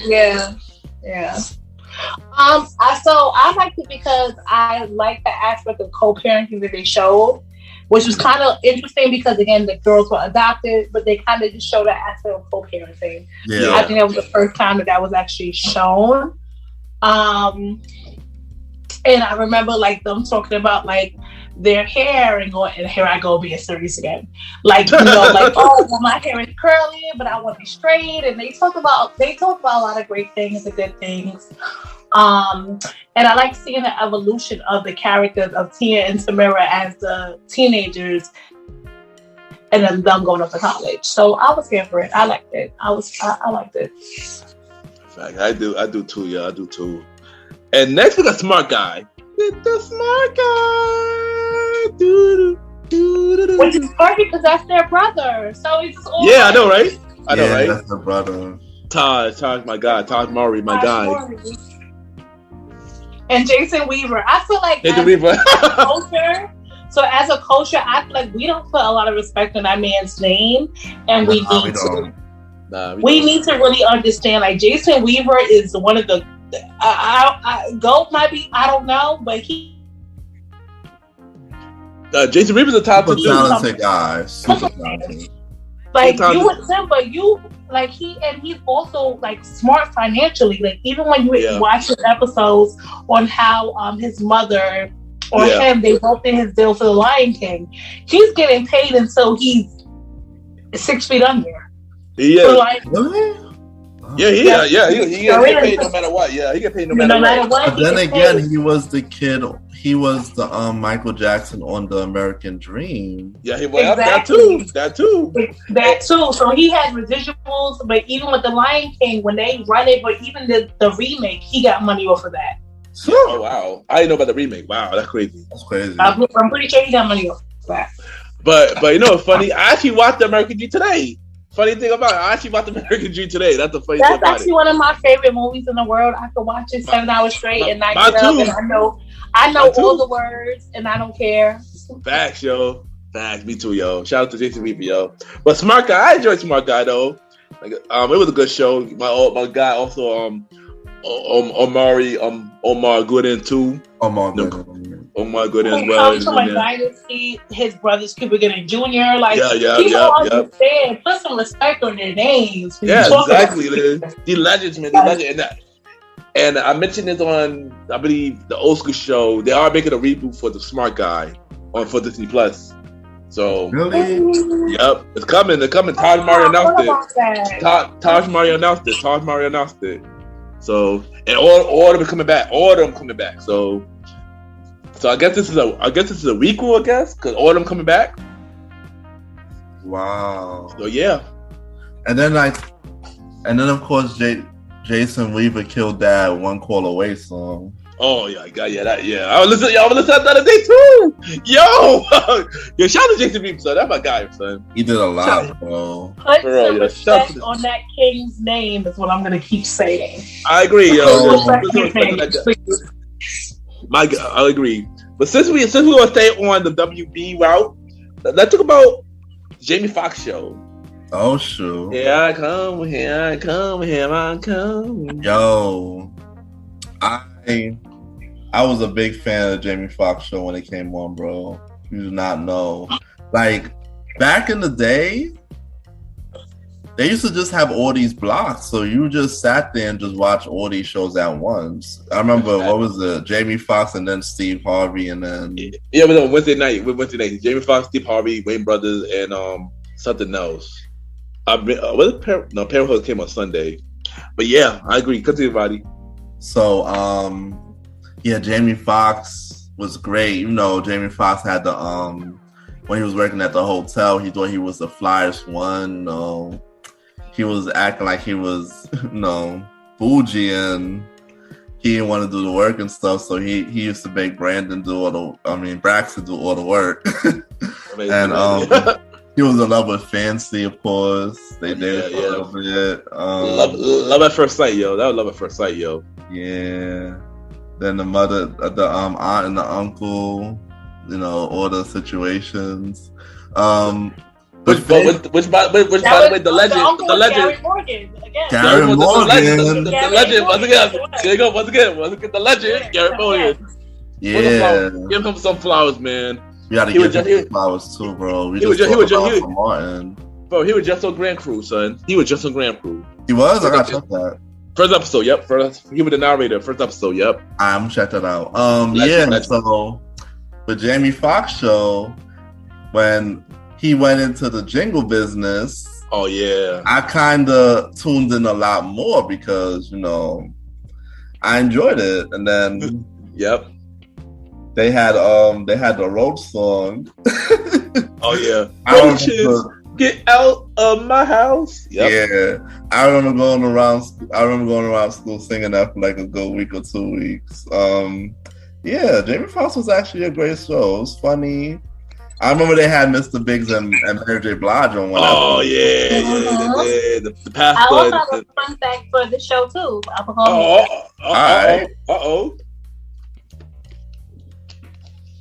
You go. Oh, you want to go now? That's you. Let's go. It's your time. So my fun fact is that the young lady that played the jingle writer, I forgot her name in that episode. She's actually the additional member to En Vogue. I found out that recently. Because she can sing and she can actually really blow in real life. Yeah, I know. So yeah, she was an actress, and she was on the show, but she's also En Vogue now. Is now 3 and not 4. Well, for a while it's been done, but that's actually her. Wow. I found out that recently when I was watching the Christmas movie, and I saw her, and I'm like, oh, she's In Vogue? Since when? Yeah, I was shocked. That's how I found out. I found out literally like last year Christmas. I literally found out about that. Wow, that's crazy. Jamie Foxx, man, G. Louise, man, I love that show, man. Every character was funny. Jamie Foxx is talented. Like I've been saying, get that man flower. Jamie Foxx is talented, man. And anyway, another show that I can watch all the time. Jamie Foxx is another show I can watch all the time. Yo, that show is funny. Especially the first season. First 2 seasons were very funny. It was. The third and fourth, fifth was funny. It was funny too, but first 2 seasons was my favorite. I like when Jamie finally got with Fancy. I had many favorite episodes in the first season. I can't think too much right now, but I have many favorite episodes. But I got a feeling when I get off the air, I must have said that. I didn't mention it, but yeah. But now I love Jamie Foxx. I love the back and forth between him and Braxton. Always funny with the back and forth. I love Jamie Foxx, man. And Jamie Foxx talented, man. Like, that man could really sing, yo. Fun fact is that around the time he had the show, he came out with his album, Peak This. And this was his real first album, but it did not think people did not take Jamie Foxx as a singer serious. Which I'm upset because later when I heard the album, like, yo, this album is pretty dope. Yo, that was the album, like, wait, because people think that Unpredictable was the first album, but it wasn't. It was Peak This. And I heard it. It had that 90s vibe, yo. I was like, yo. Like this album but it was almost like, remember when Eddie Murphy did Party All the Time, and it was like, all right, like people don't know where he's standing, or even now, like he's coming out with I think a reggae album, which I'm scared about. But I heard that for many years. I heard that for many years about that. But so he's supposed to be coming out with an album soon. So, but some people don't take crossovers like seriously. Yeah, I get it. Yeah, that's true. But he can sing his ass off, act his ass off, and do whatever his little heart contends to do. Shoot, that man is an Oscar-winning actor, man. He's an Oscar-winning, he's a Grammy-winning singer. Like Jamie Foxx got talent, man. He do, Jamie got talent for real, man. I didn't wish that his next album would be straight R&B though, and not like not like the auto-tune though. I hope that his next album is a straight R&B album, Jamie Foxx though. But if you listen to Unpredictable, that's actually so. No. Of course. Yeah, no, Unpredictable was like one of the, like his album. You can listen to it from front. Like he definitely. And even not for nothing, I like a real New Yorker now. But if you listen to Fall for Your Type, even with Drake. Yeah. That's like no auto tunes. Like Jamie Foxx can sing his ass. Like he played He could. Even on the show was great. Yeah, that's saying that he one singer that don't need auto-tune. He uses it to use it for fun, but he don't need it at all. He does it. Like, he does it for fun. Like he did with like was it even like Blame the Alcohol song? Like I don't think he did it for fun because T-Pain was on it, but Jamie Foxx can really sing in real life. Like he could sing in real life, man. He could. That's why I love him in art. I was saying I want his next album to be a straight R&B album, no auto-tune, nothing. Like we know he got talent. Just listen to Unpredictable. It's an amazing album. I brought that album. Son. I brought that album. I love that. I brought that album, son. I brought that album. Unpredictable. All right, next we got the Steve Harvey show. We're gonna stay with the WB route. We got a few more shows left, y'all. The Steve Harvey show. No, that show. Oh man, bro. That was a good duo, son. Yeah. Lieutenant he was also in the Cosby as well as Stanley. Yeah, and stuff like that. Yeah, man. Steve Harvey was a funny show. I gotta go to hold you. Steve Harvey was a funny show. Those damn suits. Steve Harvey with the suits. Steve Harvey and the high top and the Sadie. You gotta be Sadie. Yeah. Once she got added to the show got a lot better. Once her and Lori Beth got added to the show, I thought to enjoy it as well. Yeah. I thought to enjoy it a lot more. I thought to enjoy that show a lot more once they got added. Those two got added. No, Steve Harvey was funny. Cedric, him and Cedric friendship was dope. I remember my favorite episode with Mr. Big came to the show, and it had the high tops. Yeah. The fuck hit on no people gonna do the high tops evening, right? And then they had it one so called butt nigga. I'm like, butt nigga. I was dumb. I love Steve Harvey the face show though. I mean, I didn't go. It's not a show I come out all the time though, but Steve Harvey was funny though. And then the Princess Regina. Yeah, Regina. Yeah. Rachel, Raquel, Robson, Regina. She was a baddie around that. Wendy Rockwell, yeah. Raquel, yeah. She's still gorgeous, so I love her. She is. She is. She don't even look like she aged, boy. Yeah. She do doing the game. She's on the game. She looks amazing. She does. I gotta catch up on the game though, but on the reboot. But she do but Steve Harvey do his thing, Just Steve, which is pretty funny. I ain't gonna hold you. Cedric is doing his thing with the neighbor through on. Everybody's still doing their thing that they could, man. And Davida, I think she's on the show too. I just can't remember what show she's on, but she's on the show too. Davita's on the show. Wow. Yeah, I just can't remember what show. But she's another actress that had a really amazing career too. Because I hate bringing this up now. Now I feel kind of ignorant. But y'all remember WMN, is it Marlon Yeah. Wayne's Yeah, like, yeah. I'm like, I don't like, so for a lot of people they were introduced to her based on that. But when you look at her forte and you look at her catalog, that's the word. Like, she's been around in the game for a minute. No, So yeah, for a she's long time. a really great actress. So yeah. Yo, I remember this one scene. It was mad funny that it was from, I believe it from, he was back there on the Cedric was back there on the Emmy, and it was funny. All the scene with Cedric wife for each show, where they showed Nancy Nash from Soul Man, they showed Davida from Steve Harvey, and they showed Trisha Arnold and from Neighbor, and all of it comes for Cedric. Like, Cedric, you should pick me. You know, I was your first wife on this show. I was your second wife on the show, and then the Sadie, I'm the best wife from the Steve Harvey show. You should. We had the best. It was mad funny. I'm gonna send that clip to you. It was mad funny. Yeah, send that clip because I don't know what it was mad funny. It was mad funny. Hold on, wait. She pulled up with. That's the first time I've ever seen a female pull up. She had a whole T-shirt, the long T-shirt back in the day, y'all, with his whole face on it. So she moved differently. She different. She real different. Real different. That's crazy, bro. Like, Steve Harvey show was good. Watch. I'll still watch it. I still watch it, but it's not my favorite show that I will watch all the time. I have to watch it though. If it come on, I'll watch it. Depending on my mood, I'll definitely watch Steve Harvey show. Especially the bully girl. Oh yeah. I know exactly. I can't even think. I know what I'm talking about, right? I know exactly what you're talking about. She wanted Romeo so bad. Yeah, she did. But it reminded me of, well, this is real life, so I can't say that.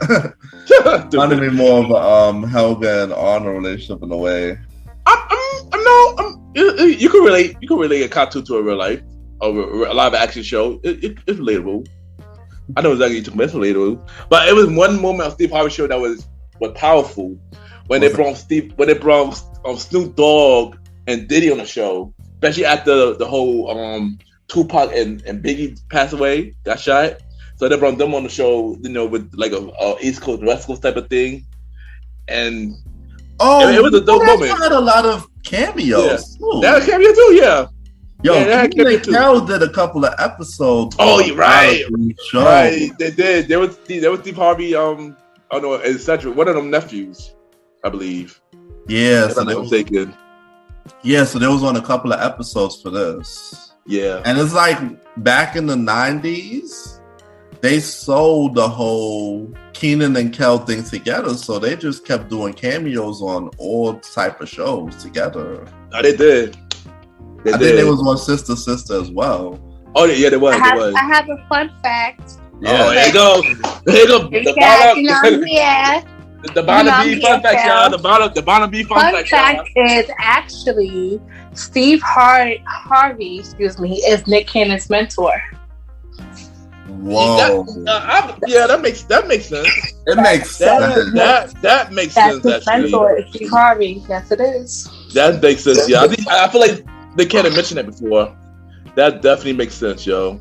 It doesn't matter. I would have thought he was. So it doesn't matter. I would have thought he looked up to Will more though, but okay. No, that's his actual mentor is Steve Harvey. Wow. Mm-hmm. That's news to me. Wow. Yeah, that definitely makes sense. I can see that. I could really see that. Next we got the Wayne brothers. We got 2 more shows off this WB route, and then we got a few more shows left, and we done, y'all. The Wayne brothers, y'all. The Wayne brothers.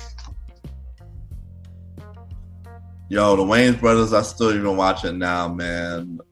I know you're gonna talk about this, right? You do your thing, Roddy. Yeah, the show was extremely funny, man. I love it. All seasons, anytime it come on, I watch it. They kind of OD with the MJ jokes, but it is what it is. Let's see. Then they had the girl Paula J. Parker. Yeah. As the lady, and then of course D. They had Pops. They had Marlon, Sean, the white boy. They had the friends, the fat one, Dupree, and what was the other guy name that they always used to make fun of that say he look tacky? I know what you're talking about, but I can't think of the name right now. Yeah, it was a very entertaining show, man. I love it.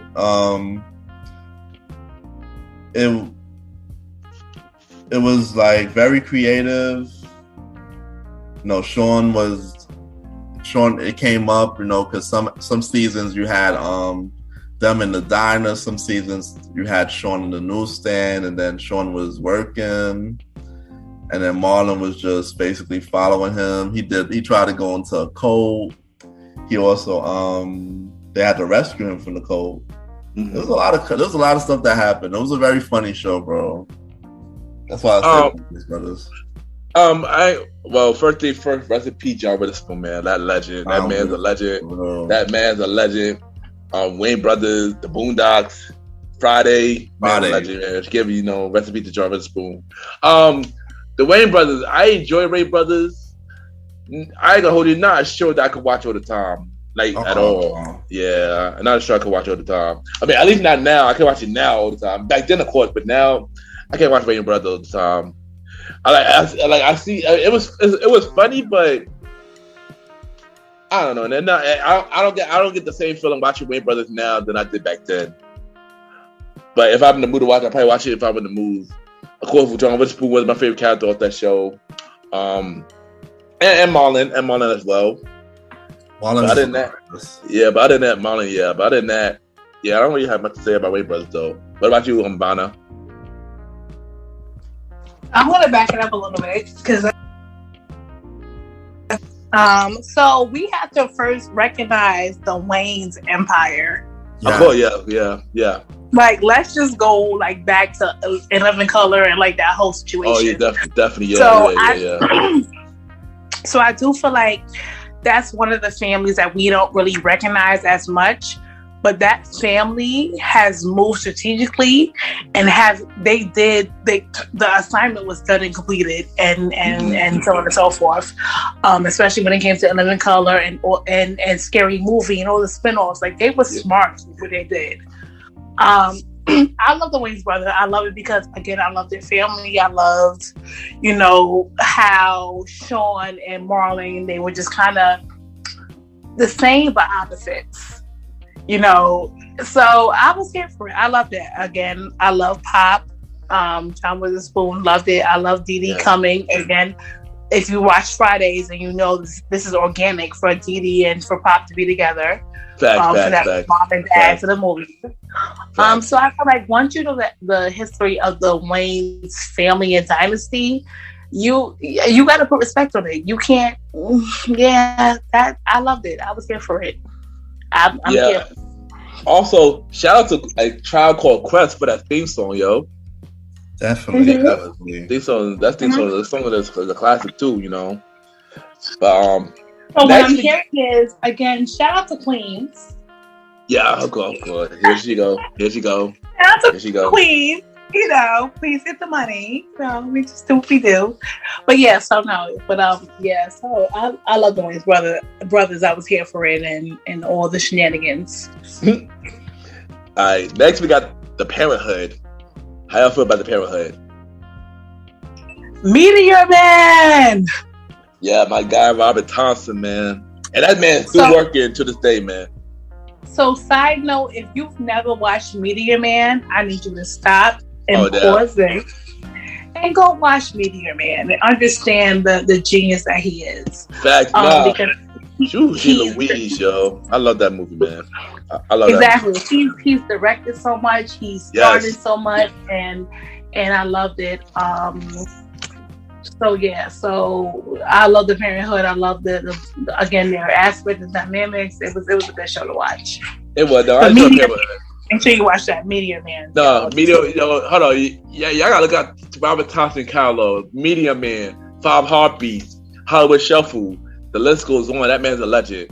That man. It's crazy that people have never seen Meteor Man. They've seen the 5 Heartbeats.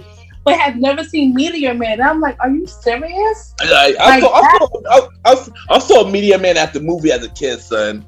That's by me. I remember seeing the Golden Lords and learning who Another Bad Creation was before Aisha. Like, I remember my life. Yeah. Nah, see, Meteor Man believed that it was a black superhero, son. Like, I ain't gonna hold you. That movie made me a believer as a kid, son. I'm not gonna hold you. So yeah, Meteor Man taught me a lot. But Parenthood, I enjoy Parenthood though. Oh man, you ain't know Regis, man. My God, another childhood crush, Regis, man. Jeez Louise, man. Yeah, she was cute. She was a baddie. I mean, of course, the Phase of Love was funny on Parenthood. Of course, last season they changed Phase On and added Kelly from who was on 101, and having the show went downhill, sadly, and then this did bad. But I enjoy the Parenthood though. I watched the whole series recently, yo. That show is very underrated, son. I love it, man. It's underrated, bro. Also, rest in peace to the mother. I forgot her name. Suzanne Douglas or something. Suzanne Douglas, yeah. She passed away too last year. So that's another thing too. Yeah. That's how we got checking. Yeah, Suzanne Douglas. Yeah, Suzanne. She was also so a fun fact. Sorry, here I go, y'all. There you go. If anyone have ever watched The Inkwell, which is one of my I love that movie. I love that movie. She played the sister-in-law to Lorenz Tate's actual mother. So she's Suzanne Douglas, amazing actress. She passed away last year. She did. I love that movie. I love that movie. Inkwell, man. I love that movie, man. Yeah, recipes to Suzanne Douglas. For real. How you feel about Parenthood, Roddy? I love Parenthood, man. I loved it while it was coming on, and me too. If I could watch it now, I'll find it. But it's like they don't give that show enough love. Like, why is it hard to find? I watched the whole series on YouTube. I found it on YouTube. I understand YouTube, but like we have all these streaming services. I agree. All the streaming services, I agree. Like after it was canceled from the WB, you just never saw it again. That's true. Yeah, that's one show that you never saw again. And it's weird because like you had BET, you had MTV that was throwing throwbacks. So like, what was good with the copyright from that? Nobody was able to get it. You know what I'm saying? I don't know. I mean, I agree. I mean, maybe it's on HBO Max now, but I don't know where. Oh, actually, it's on HBO Max. Actually, wow. Okay, there you go. HBO Max. There we go. HBO Max. There you go. So yeah, the show was very underrated, like you said. Very underrated, son. She's the weed, man. The most memorable episode was the one with celebrities. Yeah, they had the Brat and Tyrese in there. Yeah, being thugs and shooting up people and stuff. And they had Usher singing for the daughter birthday. Yeah, Zodia. Yeah, Zaria birthday. Yeah, Regis, man. Regis, oh my God, Regis is a bit of. So yeah, like the show, like you said, was very underrated. I wish it could have did better because I agree. I'm pretty sure that it probably ended because of ratings. I think it was because after Phase on Love, I don't know when he got fired or he left the show. After he left the show and they add the dude from 101 who played Dwayne in 101. That when the show the ratings started going down right after that. And what about Michael's departure? I forgot about that. They just had a lot of. All I'm saying is this show had a lot of cast changes. Yeah, they did. It was just a lot. Like it could have it had so much potential to be greater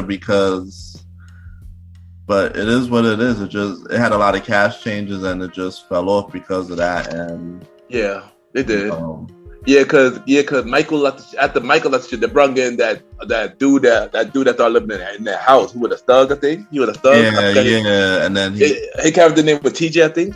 TJ. Yeah. TK. Yeah. And I actually like when he was on the show.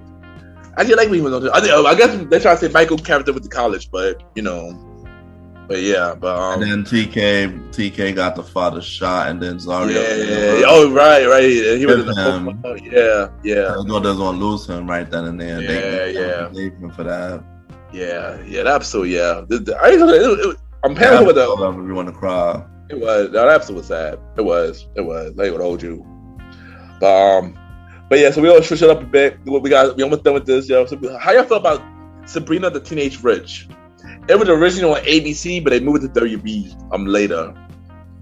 We can skip it. It's not like it doesn't sit hard with me. We can skip it respectfully. I mean, I ain't gonna hold you. The only, shout out to Melissa Joan Hart. It was a good show. I ain't gonna hold you. I did watch Sabrina the Teenage Witch. My favorite character, of course, was Salem, the cat. Salem, of course. It was a great character, but other than that, he was unapologetic. He just said what he was. He was unapologetic for real, though. But yeah, besides her and her two aunts, we can move past it. All right, what about Clueless? What about Clueless? Dion, yes, I was here for it. I was here for, again, black girl being luxurious, and I was here for what's her name? Not Claire, Cher. Yeah. Cher, I loved her with her whole closet in the movie. So I'm guilty, y'all. I had the coolest phone, the As If Whatever phone, so you could press it when someone got on the phone, so I would hear it, and it would be like, someone's listening, and then my mom would be like, get on the phone. I could be like, you're listening. So yeah. I don't know. I feel like Dion. I was here for her and her boyfriend. Oh my God, I forget his name. Faison Love. Faison. Yes. Faison, I think I'm right. Yeah. Faison Love, who's actually the brother of Alameda. So this is how I know I'm old. Oh wow. So he's actually the brother of Alameda. Because back in the day, there was a group called Imagine. And I think I remember that. Alameda was the lead singer, and Faison is actually his brother. So there we go, y'all. What?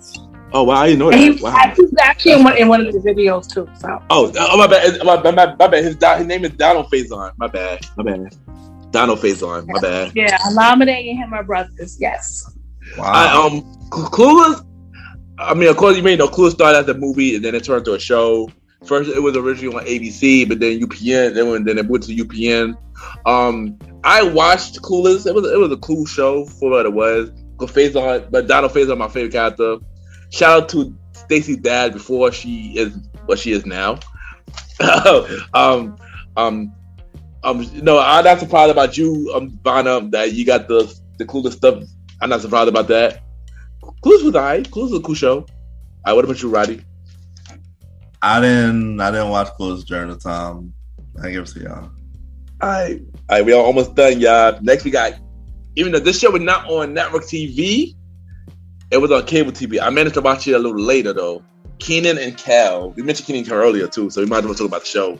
It is a popular sitcom, so why not? Who loves orange soda? Kel loves orange soda. Is it true? Mm-hmm. I do.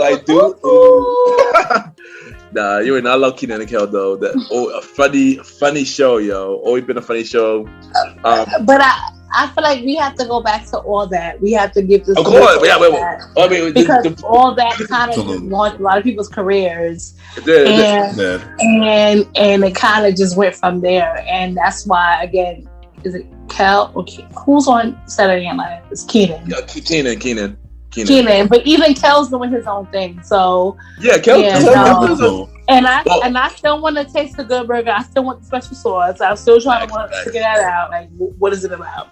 And you had George Clinton in your movie. Oh yeah, fact. Yeah, true. Go to bed after this. Like this we're done. well, first thing first, y'all. Listen to the old school show episode of Nickelodeon. Yeah, it's a lot of information, a lot of dope information. Yeah, check out the episode. Yeah, I agree. Kenan and Kel, they thought up on all that. They were so successful, they could only get in their own show, and the show was successful as well. Their finale turned out. Their finale was a movie. I didn't know that. I didn't know that season. Yeah, the two movie. deaths Yeah, are better than none. Yeah. I didn't know that. Finale, but no. I don't know because when the very last episode of the actual show before the movie, they kind of graduated.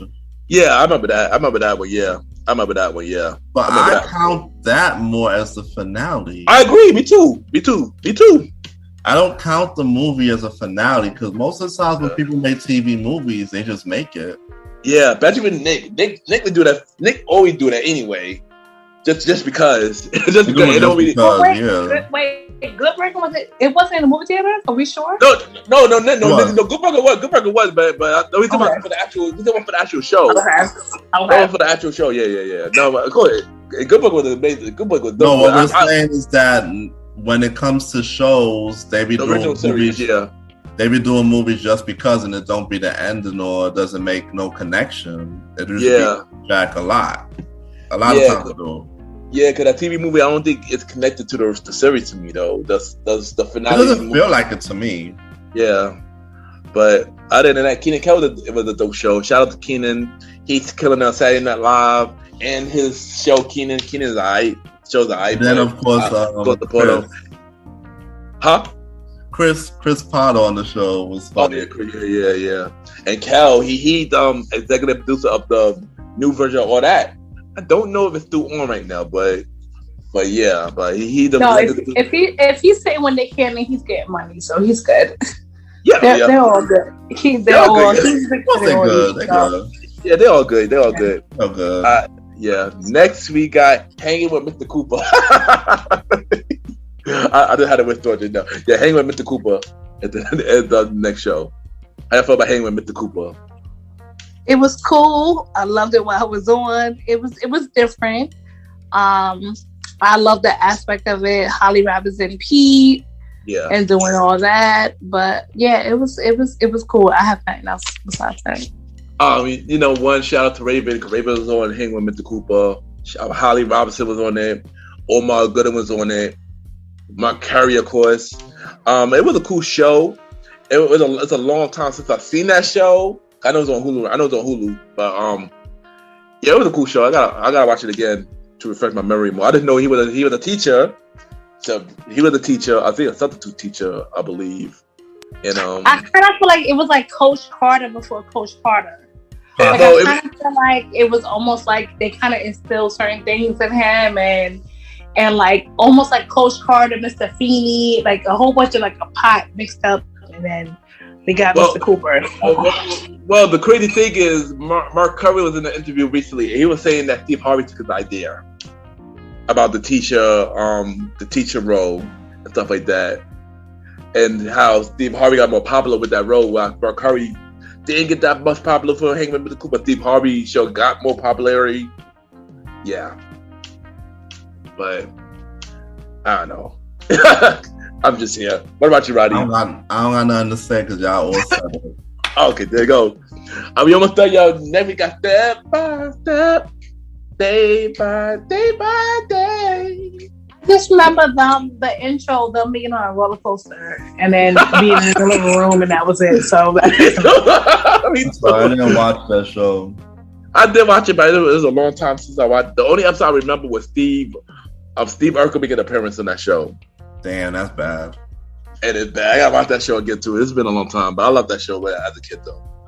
We got 2 more shows left, and 2 of them is animated. One of them was a part of another show, but WB brought it to prime time. The Pinky and the Brain. Wow. Yeah, I remember. It was also on that Sunday night lineup back in the day with I believe with Jamie Foxx, Parenthood, Pinky and the Brain, and then with Happy Hour.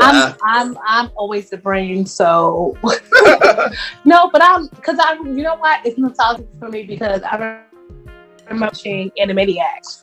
And like as a child, it was like Animaniacs and Pinky and the Brain. So I love it. I love Pinky and the Brain. Like one's crazy, the other one's insane. Yes. Here for it. Now I can hold you. I enjoy Pinky and the Brain. I gotta rewatch the old episode and the new episodes that's on Hulu with the Animaniacs. The revival of it. Well, the requel of it. Yeah, I gotta watch the newer version. Yeah. This been season 2. They on, they on season 2. I used to watch it when it was on WB at night, and that was, I believe, the first WB cartoon that came out at night. Wasn't it originally on Nickelodeon or part of Animaniacs or something? It was a part of his day. It was originally on Fox Kids. Then they moved to WB because WB makes sense. Because WB makes sense. And probably Nickelodeon did reruns. Yeah, Nickelodeon probably did reruns, but then Piggy the Brain got so popular. They got more popular than Animaniacs, shockingly enough. They brought to the prime time at night. They played them at night. They used to come on Sunday nights, I believe. I know you still got that popular, boy. Yeah, I knew it was popular, but I didn't know it got that much popular. But yeah, Piggy and the Brain was a dope show. I gotta watch it. I'm gonna watch it again and watch this new Piggy and the Brain too. Where's the new one? It's on Hulu with Animaniacs. It's like new episodes, new season. New episodes. They're on season 2 now. Sure, then they brought back the same people. It is the same people. Definitely the same people. The same writers and all that. Good. Yep, Steven Spielberg, all that. Yep, all the same people. All right, so we don't have the same feel. Good. It's just 2021 content. It's just 2021 jokes. Oh, got it. Got it. Yeah. So it's up to it's fit for this time. I got it. Yeah, basically. And the last show, this show came out in the 90s, then got canceled, came back on, got canceled again, came back on, and that's the one now. We got Family Guy. We're going to end it with Family Guy. How do you feel about Family Guy? Oh, boy. That's Vanna go. Vanna, how you feel about Family Guy? Family Guy can do no wrong in my life. I love it. I'm here for it. I watch that, and then I watch South Park. So I'm here for it. I'm all here for Peter Griffin, his bullshit, his shenanigans. For Stewie, because Stewie reminds me of my student some days. And I'm like, oh my God, what's happening right now? But I love it. Like, I'm so here for Family yeah. I love it. I'm here for it. I'm not gonna hold you. I didn't watch Family Guy when it came on the first time in the 90s. I mean, I couldn't watch it. But when it came back on the second time, that's when I started watching Family Guy, and I've been watching it ever since. My favorite character, Stewie and Brian, off the back. I mean, Family Guy always been funny. It's always been a funny show. Like I said, I can't. This one shot I gotta keep. I always watch it. Of course, I miss a lot of the newer episodes these days, just like how Simpsons do. Hulu. I mean, yeah. I watch it. I haven't got time to watch it, but just like Simpsons, I'd have to catch up on the new the last 4 episodes. I just say. If you can watch and sit through South Park, you can definitely watch Family Guy. Like, it's not that hard. It's not hard. I know one show that I haven't watched in a very long time is American Dad, but that's a different topic. No, that's boring. But Family Guy, we're always here for that. We're always no, cool. I'm definitely here for Family Guy, yo. I'm definitely here for Family Guy, yo. What about you, Roddy? Oh man, I love Family Guy. Like, I watch it every time. I'm not watch hours of Family Guy. Every character just brings out a different funny and a different story. Like, they really did. I'm not gonna lie, this is really a great Seth show. Like, if Seth, out of all the stuff that Seth put out, he really strike gold with this. I agree. I don't know. It's like he's supposed to be putting out other stuff, but I swear that I don't think anything will ever top the show. I agree. He put out. Yeah, I agree. I agree with you, Roddy. I agree with you on that, Roddy. So it's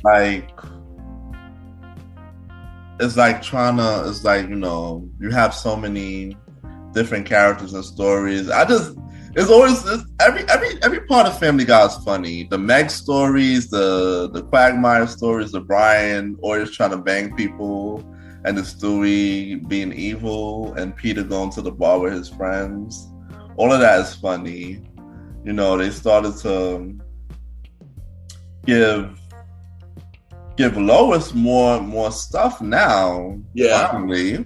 Yeah. But and they gave Crabmeyer his own show too. So Crabmeyer, the black guy, yes. No, you mean Cleveland. Cleveland. Cleveland, sorry. Cleveland, yeah. People Sorry, y'all. But yeah, now that oh man. But one mystery is like, how come they don't bring back and intermingle the Browns from the Cleveland show? I agree. Yeah.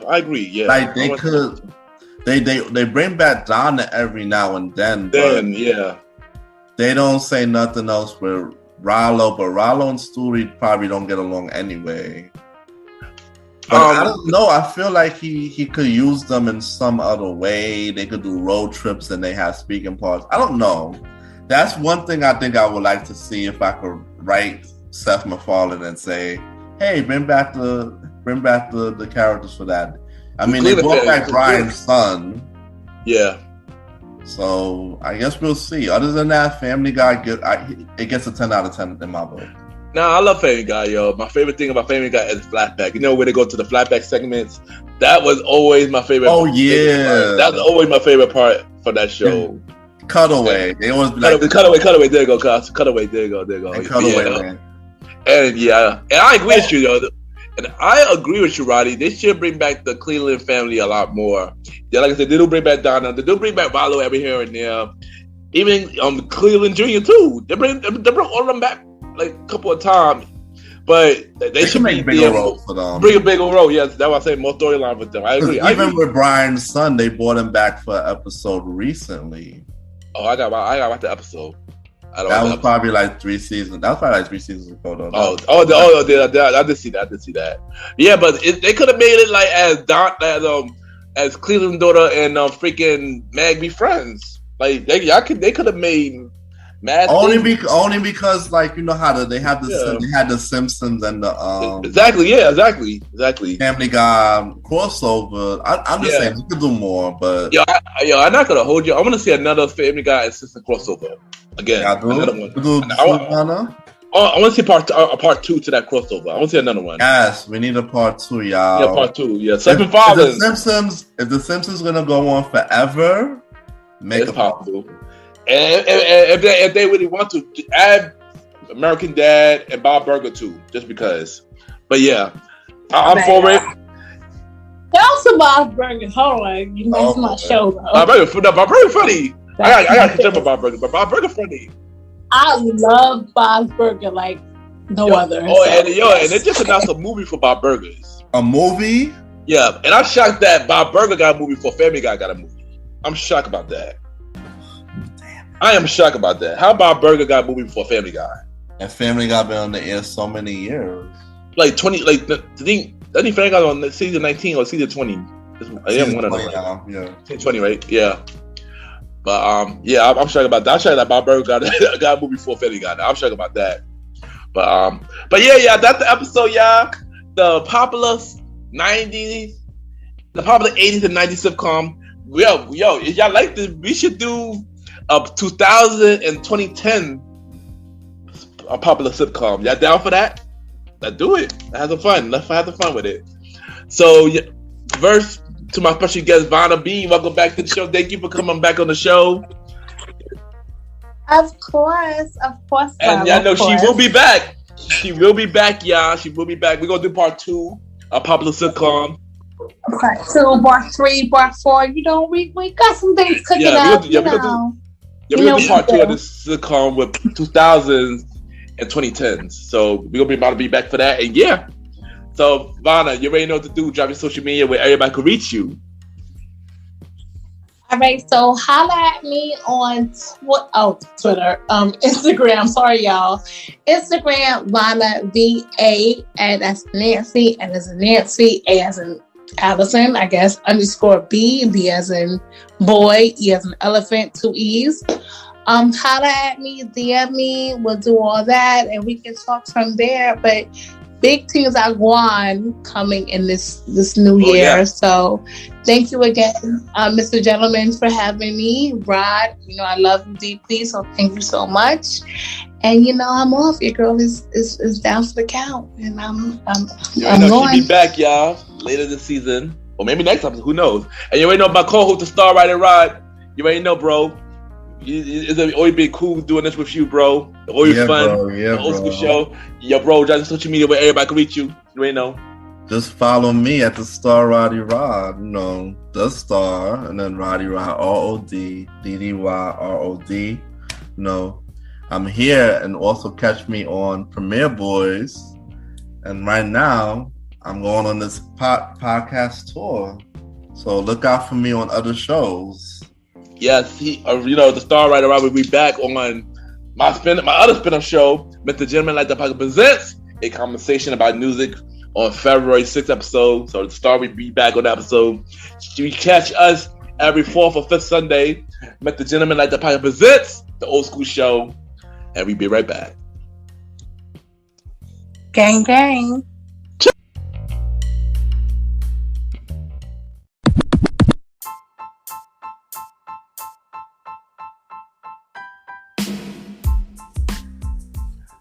Hello, everybody. This is your boy Ken, aka MrGentleman Like the Podcast and the Premiere Boy Podcast. And this commercial is brought to you by the Premiere Boy Podcast, where four people do where we talk about anything about the culture. You know, hosted by myself, Ken, aka MrGentleman, Mr. Aaron Sands from King Talk with Aaron Sands, the star Roddy Rod, who is also my co-host of the Old School Show, and long live the Chief Molly Bell. And we talk many topics from politics, music, sex, love, relationships, and many more. And also every topic that's going on in the news right now. Many of our topics are very controversial, and the podcast show might not be for everybody because we talk about many explicit content. And yeah, so if y'all decided to check out the show, y'all be warned because y'all might need a drink or two. And yeah, because this podcast is so crazy. I'm shocked that it had not got canceled yet. So if y'all looking forward to listen to the Premiere Boy Podcast, check it out on Anchor, Spotify, Apple Podcast, iHeartRadio, and many more. Each and every Wednesday at 12 a.m. You can check out the Premiere Boy Podcast with myself, Mr. Aaron Sands, Star Roddy Rod, and long little Chief Molly Mal. This is your boy Ken, aka MrGentleman. Have a good day and night wherever you're listening to this episode. Now back to the show. Yeah!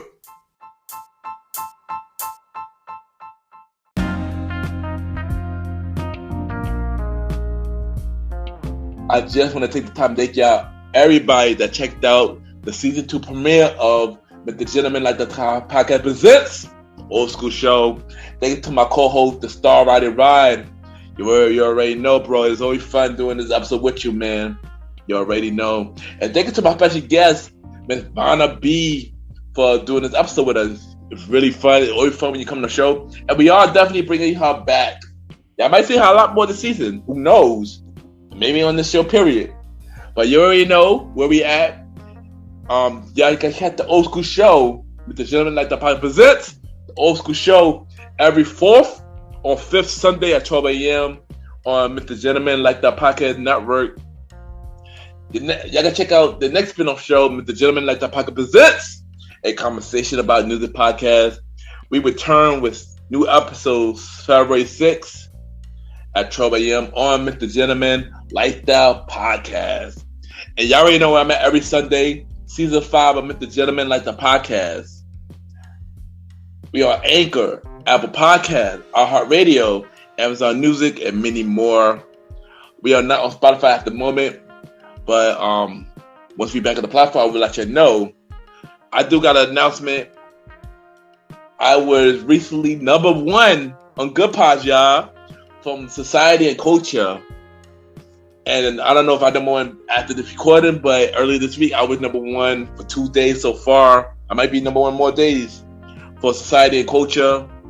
And I just want to say thank you everybody for, supporting MrGentleman Like the Podcast and Good Pods and many more. Shout out to the Good Pod family.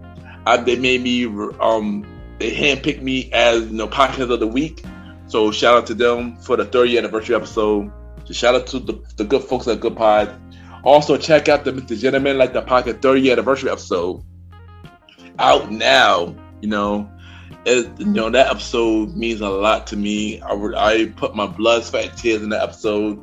I told my story, and I'm glad everybody enjoying it. And many more will enjoy it. So once again, thank y'all. Tune in, y'all. And once again, look out for the website coming real soon.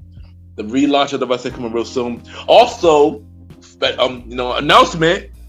Look out for the merch store at T Public, Mr. Gentleman.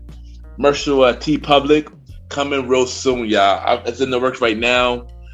So yeah, we about to have some merch for Mr. Gentleman, like the podcast. So yeah, so y'all already know. Thank y'all for tuning in to this latest episode of Mr. Gentleman, like the podcast presents old school show. Y'all can check out this show every 4th or 5th Sunday at 12 a.m. on Mr. Gentleman, like the podcast. Thank y'all. And thank you for listening. And day and night, wherever you're listening to this episode.